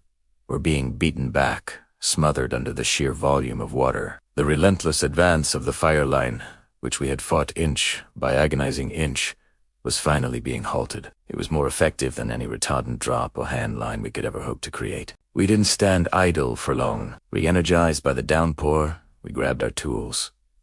This was our chance. The rain wouldn't extinguish the entire blaze on its own, especially not the deep-seated hotspots burning in the duff and root systems. But it gave us the upper hand we so desperately needed. It cooled the edges, dampened the fuels, and knocked the main flame front down to a manageable size. We mobed out, our boots sinking into the newly formed mud, the rain still pouring down around us. The work was sloppy and wet, but no one complained. Every shovelful of mud we threw onto a smoldering log felt 10 times more effective. The steam rising from the ground was thick, but it was a welcome change from the choking smoke. We worked with a renewed sense of purpose, a rhythm born of relief and opportunity. We could finally go on the offensive, securing the perimeter, digging out hot spots that the rain couldn't reach, ensuring the beast was truly slain and not just sleeping. The rain was our partner, working alongside us, washing the world clean as we worked to make it safe. As evening fell, the rain softened to a steady, gentle drizzly. The world was quiet. The terrifying roar of the fire was gone, replaced by the soft patter of raindrops on leaves and the drip of water from the trees. The angry orange glow on the horizon had vanished, leaving only the natural darkness of a wet forest night. We were soaked to the bone, covered in mud, and utterly exhausted, but a profound sense of peace settled over us. We had won. Walking back to the makeshift camp, the air was clean and cool, for the first time in what felt like an eternity. We could breathe deeply without coughing. We looked at each other, our faces clean of soot, for the first time in days, and saw the shared relief in each other's eyes. That night, sleep came icily, serenaded by the gentle rhythm of the rain. It was the sound of victory, the sound of renewal. The fire was over. The rain had finally come, and with it, it brought not just an end to the destruction, but the promise of a new beginning for the forest and for us. Thank you for watching this chapter of our story. If you've been following along, we appreciate your support more than you know. Remember to subscribe and hit that notification bell so you don't miss what happens next. See you in the next one. The dawn that broke over the city was a lie. There was no sun, only a sickly orange glow filtering through a thick, greasy blanket of smoke that clung to everything like a shroud. This was Chapter 15. A city in ashes. The air, once filled with the familiar symphony of life, the distant hum of traffic, the chatter of voices, the laughter of children, was now choked with a profound and heavy silence. A silence so absolute, it felt louder than any explosion that had preceded it. It was the silence of cessation, the silence of an ending. Walking through what was once a bustling main street felt like trespassing in a graveyard. The skeletons of buildings clawed at the sky, their steel bones twisted and blackened. Windows, the eyes of these structures, were all shattered, leaving behind vacant, soulless sockets that stared out into the desolation. Glass crunched underfoot, a sound that echoed unnaturally in the stillness. It mixed with the soft, almost gently whisper of ash falling like a final, mournful snow. The ash covered everything, a uniform gray that erased all color, all vibrancy, all memory of what was. It settled on a child's forgotten tricycle, its red paint now a muted, ghostly shade. It coated the leaves of the few surviving trees, turning them into stone sculptures. The smell was overwhelming, a putrid cocktail of burnt plastic, scorched metal, and something else. Something organic and deeply unsettling. It was the scent of loss, a physical manifestation of grief that caught in the back of your throat and burned your eyes. Every breath was a reminder of the devastation, a taste of the city's final, agonizing moments. There were no birds singing, no stray dogs barking. The animals, with their primal instinct, had either fled or perished. The city was devoid of movement, save for the lazy, hypnotic dance of embers still glowing in the hearts of ruined structures, and the slow, relentless drift of smoke carried on a wind that felt colder than it should. Here and there, flickers of the past remained, cruel ghosts in the wreckage. A bookstore, its sign hanging by a single, strained bolt, had spilled its contents onto the street. Charred pages, their words turned to indecipherable black smudges, fluttered in the breeze. What stories were lost forever? What knowledge, what poetry, what dreams had turned to ash? Further down, a cafe, once a place of warm coffee and lively conversation, was now a hollow shell. A single, miraculously intact ceramic mug sat on a scorched countertop, a pristine white circle in a world of gray and black. It was a poignant, heartbreaking symbol of ordinary life, interrupted. The monuments in the central square, once proud symbols of history and civic pride, were now toppled and broken. A bronze statue of a forgotten general lay face down in the rubble, its outstretched hand seeming to plead with the smoky heavens. The fountains were dry, their basins filled with debris. This wasn't just the destruction of buildings. It was the erasure of identity, the pulverizing of a collective memory. The city had lost its heart. The places where people had fallen in love, celebrated victories, and mourned losses were simply gone. As the day wore on, the orange glow deepened, but the sun never truly appeared. The silence began to change. It was no longer just an absence of sound, but a presence. It was filled with unspoken questions, with the ghosts of screams that had long since faded. You could almost feel the echoes of panic, the frantic last goodbyes, the terror, the weight of it all pressed down, a physical force that made it hard to stand, hard to breathe. Loss was everywhere. It was in a single shoe lying in the middle of a cratered road. It was in the framed photograph, its glass cracked, but the smiling faces within still visible, lying amidst shattered bricks. Each object told a story, a fragment of a life abruptly ended. Navigating the streets was a treacherous endeavor. Roads had buckled and split open, revealing the dark earth beneath. Cars were overturned and burnt out, looking like the carcasses of giant metallic beasts. The infrastructure that had held the city together, the bridges, the power lines, the water mains, was severed and useless. The city was an island, cut off not just from the outside world, but from its own past. It was a place out of time, existing only in this single, horrific moment of aftermath. There was a strange, terrible beauty to the destruction. The way the light caught on a shard of twisted metal, the abstract patterns formed by collapsed walls, the delicate filigree of a burnt-out tree branch against the smoldering sky. It was the kind of beauty that makes you feel guilty for noticing it. A macabre art gallery curated by disaster, it was a testament to the sheer, indiscriminate power of what had happened. A power that could transform the familiar into the alien in the blink of an eye. As dusk began its slow descent, the embers in the ruins glowed brighter, like 1,000 malevolent eyes opening in the darkness. They were the only stars in this new, bleak firmament. The silence deepened further, and the cold seemed to seep into the very bones of the earth. In this city of ashes, there were no good nights, no promises of a better tomorrow. There was only the long, dark watch ahead, a vigil kept amidst the ruins. The loss was not just in what was destroyed, but in what could no longer be. The future had been consumed by the flames, leaving behind only the cold, hard truth of a city that was no more. This was the end of a chapter, and the blank, ash-covered pages that followed held no words, only the deafening, final silence. Thank you for joining me on this journey through the ruins. If this story resonated with you, please consider liking this video and subscribing for more. Stay safe, and remember the stories held within the silence.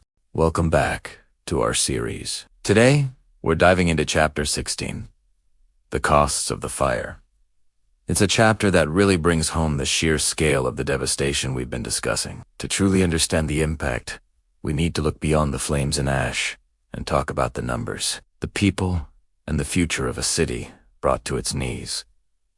The fire wasn't just an event, it was an apocalypse for those who lived through it. Let's start with the physical destruction. When the smoke finally cleared, the landscape was almost unrecognizable. We're talking about thousands of buildings gone. Who's the bunny said? Imagine an entire city core, the heart of its commerce, its culture, its community, reduced to a field of rubble. We're not just talking about a few blocks. Official counts put the number of destroyed structures in the tens of thousands. Residential homes, grand hotels, bustling office buildings, magnificent churches, libraries filled with irreplaceable books, all of them became memories overnight. The fire carved a path of destruction that was miles long and miles wide. For the people who returned, their familiar streets, the landmarks they used to navigate their daily lives, were simply erased. They were standing in a ghost city, a skeleton of what once was. It's hard to wrap your head around that level of obliteration. We have photographs from the era, and they look like images from a war zone. Entire districts were flattened, with only the occasional skeletal wall or a lone chimney stack left standing as a silent testament to what had been lost. This level of destruction led directly to a massive humanitarian crisis. With thousands of homes turned to ash, a huge portion of the city's population was suddenly homeless. Overnight, people from all walks of life, from the wealthiest merchants to the poorest laborers, were left with nothing but the clothes on their backs. They were refugees in their own city. They huddled in parks, in makeshift tents, or sought shelter in the few buildings on the outskirts that had been spared. The numbers are staggering. We're talking about hundreds of thousands of people displaced. Imagine the chaos, the fear, the desperation. Families were separated in the mad rush to escape the flames. Children were lost. The basic necessities of life, food, clean water, shelter, were gone. The initial relief efforts were heroic, but overwhelmed. The scale of the need was simply too great. People were hungry, they were cold, and they were in shock. For weeks and even months after the fire, these makeshift refugee camps were the reality for a huge part of the population. It was a city of survivors, stripped of everything they owned, facing an uncertain and terrifying future. The psychological toll of this experience, of losing everything in an instant, is something we can only begin to imagine. Beyond the personal loss and the housing crisis, there was the catastrophic economic fallout. This city was a major commercial hub, a vital artery of trade and finance. The fire didn't just burn down homes, it burned down the economy. Think about it. Every business in the fire's path was wiped out. Banks, insurance companies, factories, warehouses, retail. Shops all gone. The financial records, the inventory, the machinery, all incinerated. The economic heart of the city had stopped beating. The total economic loss was estimated to be in the hundreds of millions of dollars, a colossal sum for that era. In today's money, we'd be talking about billions, if not tens of billions. This wasn't just a local disaster, it had national implications. Insurance companies were hit particularly hard. Many of them were based in the city, and their own offices and records were destroyed. Dozens of them went bankrupt, unable to pay out the flood of claims. This created a domino effect. People who had insurance, who thought they had a safety net, found that their policies were worthless. The financial system was teetering on the brink of collapse. The loss of jobs was immediate and widespread. With no businesses left to run, there were no wages to be paid. The entire workforce, from clerks and managers to factory workers and dockhands, was unemployed. The economic engine of the city had been completely dismantled. So when we talk about the cost of the fire, it's a multi-layered concept. There's the physical cost, measured in the thousands of buildings that were nothing more than rubble. You can put a dollar figure on that, and it's astronomical. But then there's the human cost, which is immeasurable. The hundreds of thousands left homeless, the families torn apart, the lives lost, and the deep, collective trauma etched into the city's soul. And finally, there's the economic cost, the complete annihilation of a thriving commercial center, which threatened to bankrupt not just individuals, but the entire financial system they relied on. It's a story of total loss. In the face of this absolute devastation, it would have been easy to give up, to declare the city a lost cause, and abandon it to the ashes. But what happened next is perhaps the most remarkable part of this entire story. The sheer scale of the destruction became the very foundation upon which one of the greatest rebuilding efforts in history would be launched. The cost of the fire was immense, but it was a price that the survivors were determined to pay for a new beginning. Thanks for watching. In our next chapter, we'll explore the immediate aftermath and the first steps taken to bring this city back from the brink. Don't forget to like and subscribe so you don't miss it. See you next time. Hello everyone, and welcome back to our channel. Today, we're diving deep into one of American history's most enduring legends. The story of Mrs. O'Leary and her infamous cow. For over a century, the tale has been simple and catchy. On the night of October 8th, a cow kicked over a lantern in a barn, and the resulting blaze became the Great Chicago Fire. It's a story that has been told in books, songs, and even movies. But what if I told you that it's almost certainly not true? Today, we're going to sift through the ashes of history to separate fact from fiction and uncover the real story behind the fire that nearly wiped a major American city off the map. So, where did this story even come from? Let's set the scene. Chicago in 1871 was a city built on speed. It had exploded from a small trading post to a bustling metropolis in just a few decades. But this rapid growth came at a cost. Most of the city's buildings, sidewalks, and even streets were made of wood. On top of that, the summer of 1871 had been incredibly dry. The city was a tinderbox, just waiting for a spark. That spark came on a Sunday night, in a barn on Coven Street, owned by an Irish immigrant family, Patrick and Catherine O'Leary. The fire started, and it spread with terrifying speed. Fanned by strong winds, the flames leaped from building to building, devouring everything in their path. For 3 days, the inferno raged, leveling the entire central business district and leaving a third of the city's population homeless. When the smoke finally cleared, the devastation was almost total. The city needed answers. It needed someone to blame, and that's when the newspapers turned their attention to Mrs. O'Leary. The first mention of the cow story appeared in the Chicago Tribune just a couple of days after the fire started. A reporter named Michael Ahern, looking for a dramatic narrative, either invented or embellished the tale. He wrote that Mrs. O'Leary had gone to the barn to milk her cow.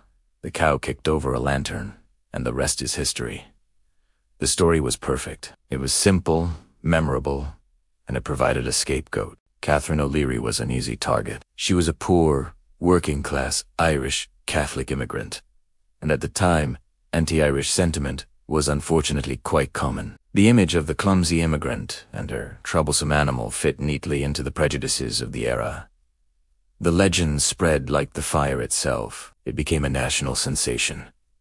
People sang songs about it. Jokes were made. The O'Leary family was hounded by reporters and gawkers. They became reluctant celebrities, forever linked to the city's greatest tragedy. Catherine O'Leary, for her part, denied the story vehemently for the rest of her life. She swore that she and her family were all in bed when the fire started. She insisted that she never milked her cows in the middle of the night, but her voice was drowned out by the power of the myth. The official inquiry into the fire, held just weeks later, heard testimony from Mrs. O'Leary and her neighbors. The board concluded that the fire did indeed start in her barn, but they could find no proof of how it began. They officially cleared her of any wrongdoing. But it was too late. The cow story was already a part of American folklore. So, if the cow didn't do it, what did? Over the years, historians and investigators have proposed several alternative theories. One popular theory points to a man named Daniel Pegleg Sullivan. He was one of the first people to report the fire. Sullivan claimed he saw the flames from his house and ran to the O'Leary barn to try and help. However, his testimony had some inconsistencies. Some researchers believe that Sullivan might have accidentally started the fire himself, perhaps while sneaking into the barn to steal some milk, and then concocted a story to cover his tracks. Another theory involves a group of men who were gambling in the O'Leary barn. According to this version of events, one of the gamblers might have knocked over a lantern or dropped a cigar during their game. When the fire broke out, they fled the scene without raising the alarm, leaving the O'Learys to take the fall. This theory is supported by some anecdotal evidence from the time. But like the Sullivan theory, it lacks definitive proof. The truth is, we will probably never know for sure what started the Great Chicago Fire. The barn and all the potential evidence were completely destroyed. The story of Mrs. O'Leary's cow is a powerful example of how a myth can take on a life of its own, especially when it serves a particular social or emotional need. In the aftermath of a massive disaster, people crave a simple explanation. They want to find a single point of failure, a person or an event to blame. The cow story provided that. It was much easier to blame a clumsy animal and its owner than to confront the uncomfortable truth that the city of Chicago itself, with its wooden construction and inadequate firefighting resources, was a disaster waiting to happen. The fire wasn't the result of a single accident, but a culmination of systemic failures. It wasn't until 1997, over 125 years after the fire, that the city of Chicago officially exonerated Catherine O'Leary and her cow. The Chicago City Council passed a resolution that declared the O'Leary family was in no way responsible for the Great Chicago Fire. It was a symbolic gesture, of course, but a meaningful one. It was a formal acknowledgement that a woman and her family had been unjustly vilified by history. Catherine O'Leary had died in 1895, carrying the weight of the accusation to her grave. She became a recluse, shunning the public eye that had treated her so cruelly. The real legacy of the Great Chicago Fire isn't a story about a cow. It's a story of resilience and rebirth. In the wake of the fire, Chicago didn't just rebuild, it reinvented itself. The disaster cleared the way for a new, modern city to rise from the ashes. Architects and planners from around the world flocked to Chicago, eager to put their new ideas into practice. This period of intense construction led to the birth of the skyscraper and established Chicago as a global leader in architecture and urban design. The city adopted stricter fire codes, using materials like brick, stone, and terracotta. The Great Fire, as devastating as it was, ultimately forged a stronger, safer, and more innovative Chicago. So, the next time you hear the story of Mrs. O'Leary's cow, remember the real person behind the legend. Remember Catherine O'Leary, an immigrant woman who was unfairly blamed for a city's tragedy. And remember the true lesson of the fire. That history is often more complex, more nuanced, and far more interesting than the simple myths we're told. It's a story about scapegoating, the power of the press, and the incredible ability of a city to rise from its own ashes. Thank you so much for joining me on this historical deep dive. What are your thoughts on this famous myth? Let me know down in the comments.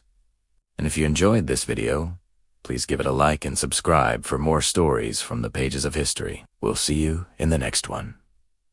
In the darkest hours of any major crisis, one of the most powerful and uplifting sights is the arrival of help. It's a testament to the human spirit, a reminder that even when things seem their bleakest, we are not alone. Following the devastating events we've been discussing, this is exactly what happened. The response wasn't just local. It was a wave of compassion that swept across the nation and even the entire globe. This is the story of those helping hands, the story of how humanity showed up. Immediately after the disaster, the first wave of help came from the neighbors, the community, the people who were right there. They risked their own safety, digging through debris, sharing what little food and water they had, and offering a shoulder to cry on. But the scale of the devastation was immense, far beyond what any local community could handle alone. The call for help went out, and the nation answered. From coast to coast, Americans mobilized. Firefighters from California packed their gear and boarded planes. Paramedics from Chicago drove their ambulances in convoys across state lines. Nurses and doctors from Florida and Texas took leaves of absence from their hospitals to volunteer in makeshift field clinics. It was an unprecedented logistical operation, a true national effort. These weren't just professionals doing their jobs. They were people leaving their families and comfortable homes to venture into a disaster zone, driven by a simple, profound desire to help their fellow citizens. Imagine the scene. Convoys of trucks rolling in, loaded with supplies. These weren't just from large corporations or government agencies, though their contributions were massive and crucial. Many of these trucks were driven by ordinary people. Farmers from the Midwest filled their rigs with fresh produce. Church groups from small towns in the South collected blankets, clothing, and canned goods. School children across the country organized bake sales and car washes, sending their earnings, sometimes just a few dollars at a time, to relief funds. Every single donation, no matter how small, was a message of hope. The American Red Cross, the Salvation Army, and countless other non-governmental organizations played a pivotal role. They set up shelters, providing a safe and warm place for thousands who had lost their homes. They established feeding stations that served hot meals around the clock, offering not just sustenance, but a sense of normalcy and community in the midst of chaos. Their volunteers, clad in their signature vests, became symbols of comfort and reliability. They weren't just distributing supplies. They were listening to stories, offering comfort, and helping people navigate the bewildering bureaucracy of disaster aid. But the response wasn't limited to the borders of the United States.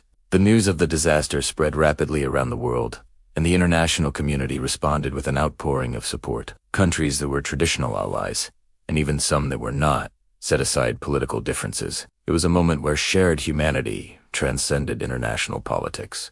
Specialized urban search and rescue teams from countries like Japan, Germany, and Mexico arrived with their highly trained dogs and sophisticated listening equipment. These teams worked side by side with their American counterparts, sharing expertise and working tirelessly in the slim hope of finding survivors. The sight of different uniforms and the sound of different languages, all working together with a single purpose, was a powerful symbol of global solidarity. Governments from around the world pledged millions of dollars in financial aid. But just like within the US, the help also came from the ground up. Citizens in London held fundraisers. Schoolchildren in Australia sent letters of support and drawings to kids affected by the disaster. In Paris, people lined up to donate blood. The global community was showing that a tragedy in one part of the world is felt everywhere. Aid organizations like Doctors Without Borders and the International Rescue Committee deployed medical and logistical experts to the area. They brought with them invaluable experience from dealing with crises all over the globe, helping to set up sanitation systems to prevent the spread of disease and providing specialized medical care. One of the most touching aspects of this global response was the way technology played a role. In the early days of the internet and social media, people from all corners of the world connected online. They shared information, organized virtual fundraisers, and offered words of encouragement. A person in a small village in India could donate a few dollars directly to a family in need. Someone in Brazil could offer a spare room in their home to a displaced person, should they ever need it. This digital connection created a global neighborhood, a network of support that was instantaneous and deeply personal. The corporate world also stepped up in a big way. Companies donated everything from heavy machinery for clearing debris to millions of bottles of clean drinking water. Tech companies offered their services to help reconnect families who had been separated. Airlines flew in volunteers and supplies for free. It was a demonstration of corporate social responsibility on a massive scale. And let's not forget the individuals who just decided to act. The chef who closed his fancy restaurant and drove to the disaster zone to cook thousands of meals for first responders. The musician who organized a benefit concert that raised millions of dollars. The retired construction worker who showed up with his own tools and spent weeks helping to rebuild homes. These are the stories that often go untold. The individual acts of incredible generosity that formed the backbone of the recovery effort. This massive influx of people, supplies, and goodwill was, of course, a logistical challenge. Coordinating it all was a monumental task. There were moments of confusion and frustration. Sometimes the wrong supplies arrived in the wrong place. But through it all, the overwhelming spirit was one of cooperation and a relentless focus on the mission to save lives, to ease suffering, and to begin the long, arduous process of rebuilding. When you look back at this chapter of the story, it's easy to focus on the numbers of the tons of supplies, the millions of dollars, the thousands of volunteers. But the real story is about the people. It is about the firefighter from another state who pulled a stranger from the rubble, and they both cried with relief. It's about the volunteer who sat with an elderly woman for hours, just listening as she talked about the home she had lost. It's about the child who received a teddy bear sent from a kid halfway across the world, a small token of comfort that meant everything. The arrival of these helping hands from everywhere was a turning point. It didn't erase the pain or bring back what was lost, but it brought something equally important: hope.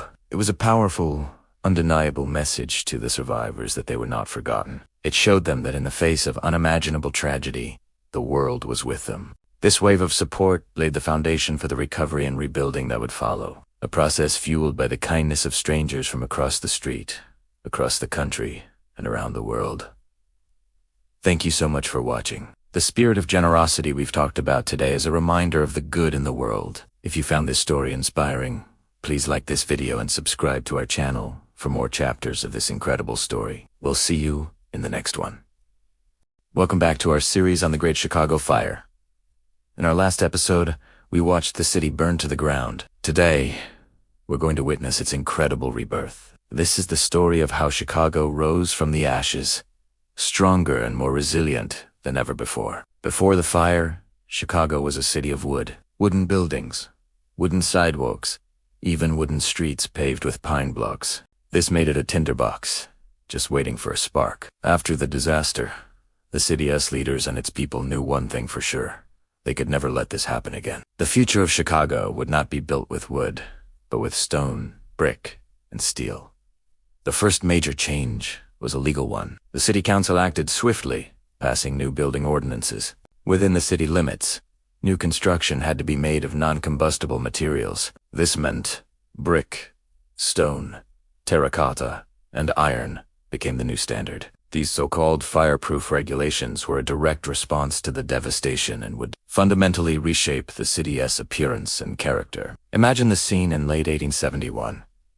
A third of the city is a smoldering ruin, but instead of despair, there's an almost frantic energy of rebuilding. The demand for fire-resistant materials skyrocketed. Brickyards on the outskirts of the city went into overdrive, producing millions of bricks. Quarries in nearby Illinois and Indiana worked day and night to excavate limestone and sandstone. Train cars, once carrying lumber into the city, now arrived laden with stone and steel. One of the most iconic materials used was Joliet limestone. This light gray durable stone gave many of the new buildings a grand, solid appearance. You can still see it today in structures like the Chicago Water Tower and Pumping Station, two of the few buildings that survived the fire and became symbols of the city's endurance. The new buildings that rose around them were built to last, designed to withstand the threat of another inferno. But it wasn't just about stone and brick. The rebuilding of Chicago coincided with a revolution in building technology. The development of steel frame construction. This was the game changer. Architects and engineers, like William LeBaron Ginny, realized that a strong, internal steel skeleton could support the weight of a building. The outer walls, often made of brick or stone, no longer had to be massively thick to bear the load. They simply became a curtain to keep the weather out. This innovation allowed buildings to soar to heights never seen before. The Home Insurance Building, completed in 1885, is widely considered the world's first skyscraper. It stood 10 stories tall, a giant for its time, all thanks to its revolutionary steel frame. This new type of architecture, born from the ashes of the old city, became known as the Chicago Score. The city wasn't just rebuilding. It was inventing the modern city. Think about the psychological impact of this. For the citizens who had lost everything, seeing these new, monumental, fireproof structures rise from the rubble must have been an incredible source of hope and pride. It was a tangible sign that their city was not defeated. It was a declaration to the world that Chicago was back and aiming for the sky. The rebuilding effort attracted the best and brightest architects of the era. Visionaries like Louis Sullivan, Daniel Burnham, and John Wellborn Root flocked to Chicago, drawn by the blank slate and the immense opportunity. They weren't just putting up buildings, they were designing a new urban landscape. They experimented with new styles, new materials, and new ideas about how a city should function. They widened streets, improved infrastructure, and laid the groundwork for the magnificent metropolis we know today. The pace of construction was breathtaking. Within a year of the fire, thousands of new buildings had been erected. By 1873, the physical scars of the fire were already beginning to fade, replaced by a new, more formidable city. The population, which had dropped in the immediate aftermath, came roaring back. The economy boomed. Chicago's central location as a transportation hub for the nation meant that its recovery was not just a local issue, but a national priority.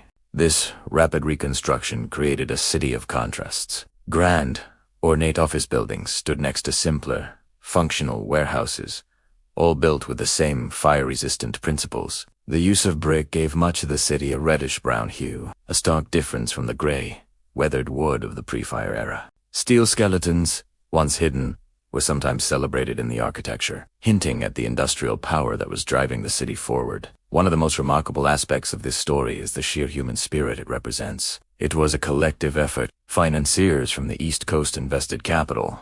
Architects provided the vision. And thousands of laborers, many of them recent immigrants, did the backbreaking work of turning that vision into reality. They cleared rubble, laid foundations, and hoisted steel beams, often in harsh and dangerous conditions. Their sweat and determination are literally built into the foundations of modern Chicago. So, when you walk through downtown Chicago today and look up at the towering skyscrapers, remember that they are more than just buildings. They are monuments to a city's will to survive. They are the direct descendants of the stone, brick, and steel structures that rose from the ashes of the Great Fire. Chicago's leaders and its people made a conscious choice, not just to rebuild, but to build back better, stronger, and taller. They learned the painful lesson of the fire and used it to forge a new identity. The fire destroyed the old wooden city, but in its place, it gave birth to the world's first modern, steel-framed metropolis.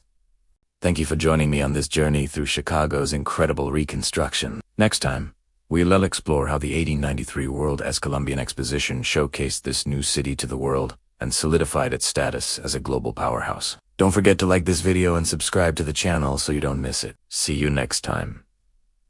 Imagine a city of wood, sidewalks, buildings, even roads paved with wooden blocks. It's a bustling, growing metropolis, but it's also a tinderbox, just waiting for a spark. That spark came in 1871, and what followed was a blaze that would not just destroy a city, but reshape the very idea of what a city could be. This is the story of how a great fire gave birth to the modern city and the skyscraper. Before the Great Chicago Fire, the city was a sea of timber, fast, cheap, and plentiful. Wood was the material of choice for a city in a hurry. But on October 8th, 1871, that convenience turned into a catastrophe. A fire, supposedly started in a barn, was whipped into a fiery monster by strong winds. It leaped across the Chicago River, consuming everything in its path. For 3 days, the city burned. When the smoke finally cleared, the heart of Chicago was gone. Over 3 square miles were reduced to ash. 100,000 people were homeless, and the city faced a seemingly impossible task: to rebuild from nothing. But in the ashes of old Chicago, an incredible opportunity arose. This wasn't just a chance to rebuild, it was a chance to reinvent. The disaster had laid bare the deadly flaws of the old way of building. City leaders and architects knew they couldn't just put up the same wooden structures again. They needed a new kind of city, a fireproof city, a city of the future. The first and most crucial step was a complete overhaul of the building codes. Wood was out. From now on, new construction in the city center had to be made of fire-resistant materials like brick, stone, and a revolutionary new material: structural steel. These new rules, born from tragedy, had an unintended but spectacular consequence. While brick and stone were fireproof, they were also incredibly heavy. If you wanted to build tall with traditional masonry, the walls at the bottom had to be massively thick to support the weight above. You could only go so high before your ground floor became a dark, windowless fortress. There was a physical limit to the height of a stone building. But what if the walls didn't have to hold the building up? What if a hidden skeleton could do all the heavy lifting? This was the revolutionary idea that sparked the age of the skyscraper. Architects in what became known as the Chicago School began experimenting with a new method: a rigid frame made of steel beams. This metal skeleton would bear the entire weight of the building, from the roof all the way down to the foundation. The outer walls were no longer structural. They were just a curtain to keep the weather out. This meant the walls could be much thinner and lighter, and they could be filled with something that had been a luxury in old masonry buildings: glass. Huge windows could now stretch across the facade, flooding the interior with natural light. The first true skyscraper, a building that embodied this new technology, was the Home Insurance Building, completed in 1885. Standing at a then staggering 10 stories tall, it was the first building to be fully supported by a metal frame. 2 people at the time, it must have looked impossibly tall and slender. It was a marvel of engineering. Passers-by would stop and stare, sometimes even checking to see if the top was swaying in the wind. It was so new, so different, that the city even halted construction at one point to double-check that the whole thing was going to just fall over. Of course, it didn't. It stood as a testament to a new era of architecture. The home insurance building opened the floodgates. Suddenly, the sky was literally the limit. Architects like William Le-Baron-Genis, Louis Suliban, and Daniel Burnham raced to push the boundaries of height and design. Buildings like the Rookery, the Monadnock Building, and the Reliance Building shot up from the ashes, each one taller and more innovative than the last. These weren't just tall buildings. They were a new architectural language. Sullivan, one of the masters of the Chicago School, famously declared that form follows function. He believed a tall building should look tall, with strong vertical lines that draw the eye upward, celebrating its height rather than hiding it. His intricate, nature-inspired terracotta ornaments decorated these steel giants, proving that an industrial building could also be a work of art. These new skyscrapers completely transformed the urban landscape. By building up instead of out, cities could become much denser. The Central Business District, or the Loop as it became known in Chicago, was born. Thousands of people could now work in a relatively small area, all connected by new forms of public transit, like the elevated train DL that looped around this new downtown. The skyscraper created the modern city center we know today, a vibrant, concentrated hub of commerce, finance, and culture. Chicago became a laboratory for the future, and cities around the world looked on in awe, quickly adopting these new techniques. New York, with its own space constraints on the island of Manhattan, eagerly embraced the skyscraper, leading to the iconic skyline we recognize today. The invention of the skyscraper also required another crucial innovation: the safe elevator. You can't have a 15-story building if everyone has to climb the stairs. Alicia Otis had demonstrated his safety elevator with an automatic brake to prevent it from falling decades earlier, but it was the rise of the skyscraper that made it an absolute necessity. The elevator didn't just make tall buildings possible, it made them practical and desirable. The top floors, once the cheapest and least desirable attic spaces, suddenly became the most prestigious, offering the best views and the cleanest air, far above the noise and grime of the street.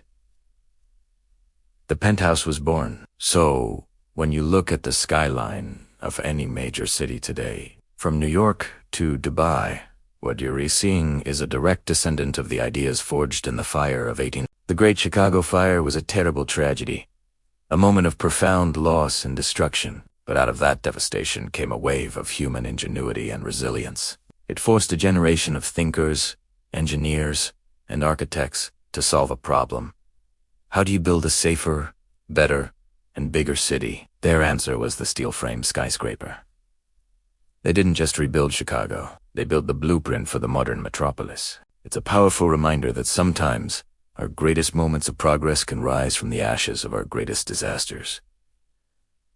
Thanks for watching. If you found this story of urban reinvention fascinating, be sure to like this video and subscribe for more deep dives into the history that shapes our world. See you next time. Hello everyone, and welcome back to our channel. Today, we're diving into a topic that has literally shaped our cities and our lives. Fire, specifically. We're exploring the profound lessons learned from some of history's most devastating urban fires. These aren't just stories of destruction, they're incredible tales of rebirth, innovation, and resilience. From the Great Fire of London in 1666 to the Chicago Fire of 1871 and the San Francisco earthquake and fire of 1906, each catastrophe acted as a crucible, forging the modern cities we know today.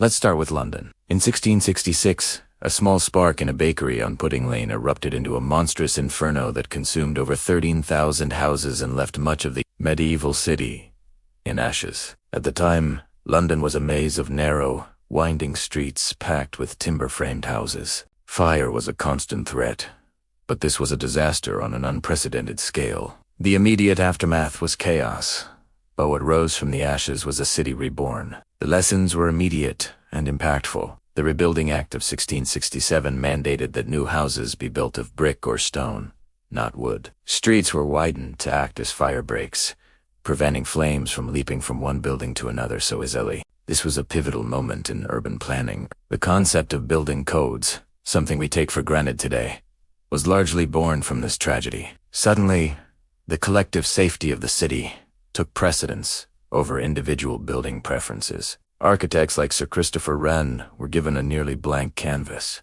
and his vision for a new, more orderly, and fire-assisted London defined the city for centuries to come. This also led to the birth of the modern insurance industry and the first organized fire brigades. People realized they couldn't just rebuild. They had to prepare. Now, let's jump across the Atlantic to Chicago in 1871. Similar to London, Chicago was a city built in a hurry, with a vast number of wooden structures, sidewalks, and streets. When the Great Chicago Fire ignited, it spread with terrifying speed, fanned by strong winds. In just over a day, it destroyed a huge swath of the city, leaving a third of its population homeless. But Chicago's response was nothing short of astonishing. The city's motto, "I will," perfectly captured the spirit of its people. The fire cleared the way for a complete reimagining of the city. Architects and engineers flocked to Chicago, drawn by the opportunity to build something new and groundbreaking. This led to the birth of the skyscraper. With land in the city center now incredibly valuable, the only way to build was up. Innovations in steel frame construction made it possible to erect taller, stronger, and more fire-resistant buildings than ever before. Chicago became a living laboratory for modern architecture. The Chicago School of Architects, including pioneers like Louis Sullivan and Daniel Burnham, didn't just rebuild a city. They invented a new kind of city: the vertical city. Urban planning also took a huge leap forward, with Burnham's famous 1909 plan of Chicago laying out a vision for a city with grand boulevards, public parks, and an organized, efficient layout, designed for both beauty and function. Just a few decades later, in 1906, San Francisco faced its own trial by fire. A massive earthquake, estimated at a magnitude of 7.9, rocked the city. But the fires that followed caused the most extensive damage. The quake ruptured gas lines and water mains, leaving firefighters with little to no water to combat the blazes that broke out across the city. Over 3 days, the fires destroyed more than 80% of San Francisco. The lessons here were multifaceted. The disaster highlighted the critical interdependence of a city's infrastructure. It wasn't enough to have fire-resistant buildings if the water supply failed in an emergency. The reconstruction of San Francisco focused heavily on creating a more resilient infrastructure. A high-pressure auxiliary water supply system was built, a network of pipes, reservoirs, and cisterns, designed specifically for firefighting, independent of the main domestic water supply. This system is still in place today. Building codes were updated again, this time with a dual focus on both fire resistance and seismic safety. The city also learned a hard lesson about disaster preparedness and the need for a coordinated emergency response plan. So, what are the common threads here? In each case, a devastating fire forced a radical rethinking of how cities are built and managed. First, the materials we use matter. The shift from wood to brick, stone, and eventually steel was a direct result of these fires. Second, the layout of a city is a critical part of its defense. Wider streets, open spaces, and planned fire breaks are not just for aesthetics. They are essential safety features. Third, infrastructure is key. A city is a complex system, and its water, power, and communication networks must be robust and resilient enough to withstand a crisis. These historical lessons are more relevant today than ever. We face new challenges, from climate change-fueled wildfires that threaten urban fringes, to the complexities of ensuring safety in increasingly dense, high-rise. The principles of fire safety, resilient design, and thoughtful urban planning learned from the ashes of London, Chicago, and San Francisco are the very principles guiding architects, engineers, and city planners today. They are working to create smart cities that use technology to monitor risks, manage emergencies, and keep residents safe. They're designing buildings with advanced sprinkler systems, fire-retardant materials, and sophisticated evacuation plans. The story of these great fires is ultimately a story of human ingenuity and our incredible capacity to learn, adapt, and build a better, safer future from the ruins of the past. It shows us that even in the face of the worst disasters, we can find the opportunity to innovate and improve. The The resilience isn't just in the buildings of brick and steel. It's in the human spirit that refuses to be defeated. It's a powerful reminder that our cities are not just static collections of structures. They are living, evolving organisms, constantly being shaped by experience and the enduring quests for safety and progress. Thank you so much for watching. If you found this look into urban history and resilience interesting, please give this video a thumbs up and subscribe to the channel for more content like this. We'd love to hear your thoughts in the comments below. Which city's story of recovery inspires you the most? Stay safe, and we'll see you in the next video. Welcome, history lovers and story seekers, to our final chapter on the Windy City. Today, we're not just looking at historical events. We're exploring something much deeper, the soul of Chicago, its enduring spirit. This is the story of how a city, faced with unimaginable disaster, didn't just rebuild it, reinvented itself, rising from the ashes stronger, bolder, and more determined than ever before. Let's travel back to October 8th, 1871.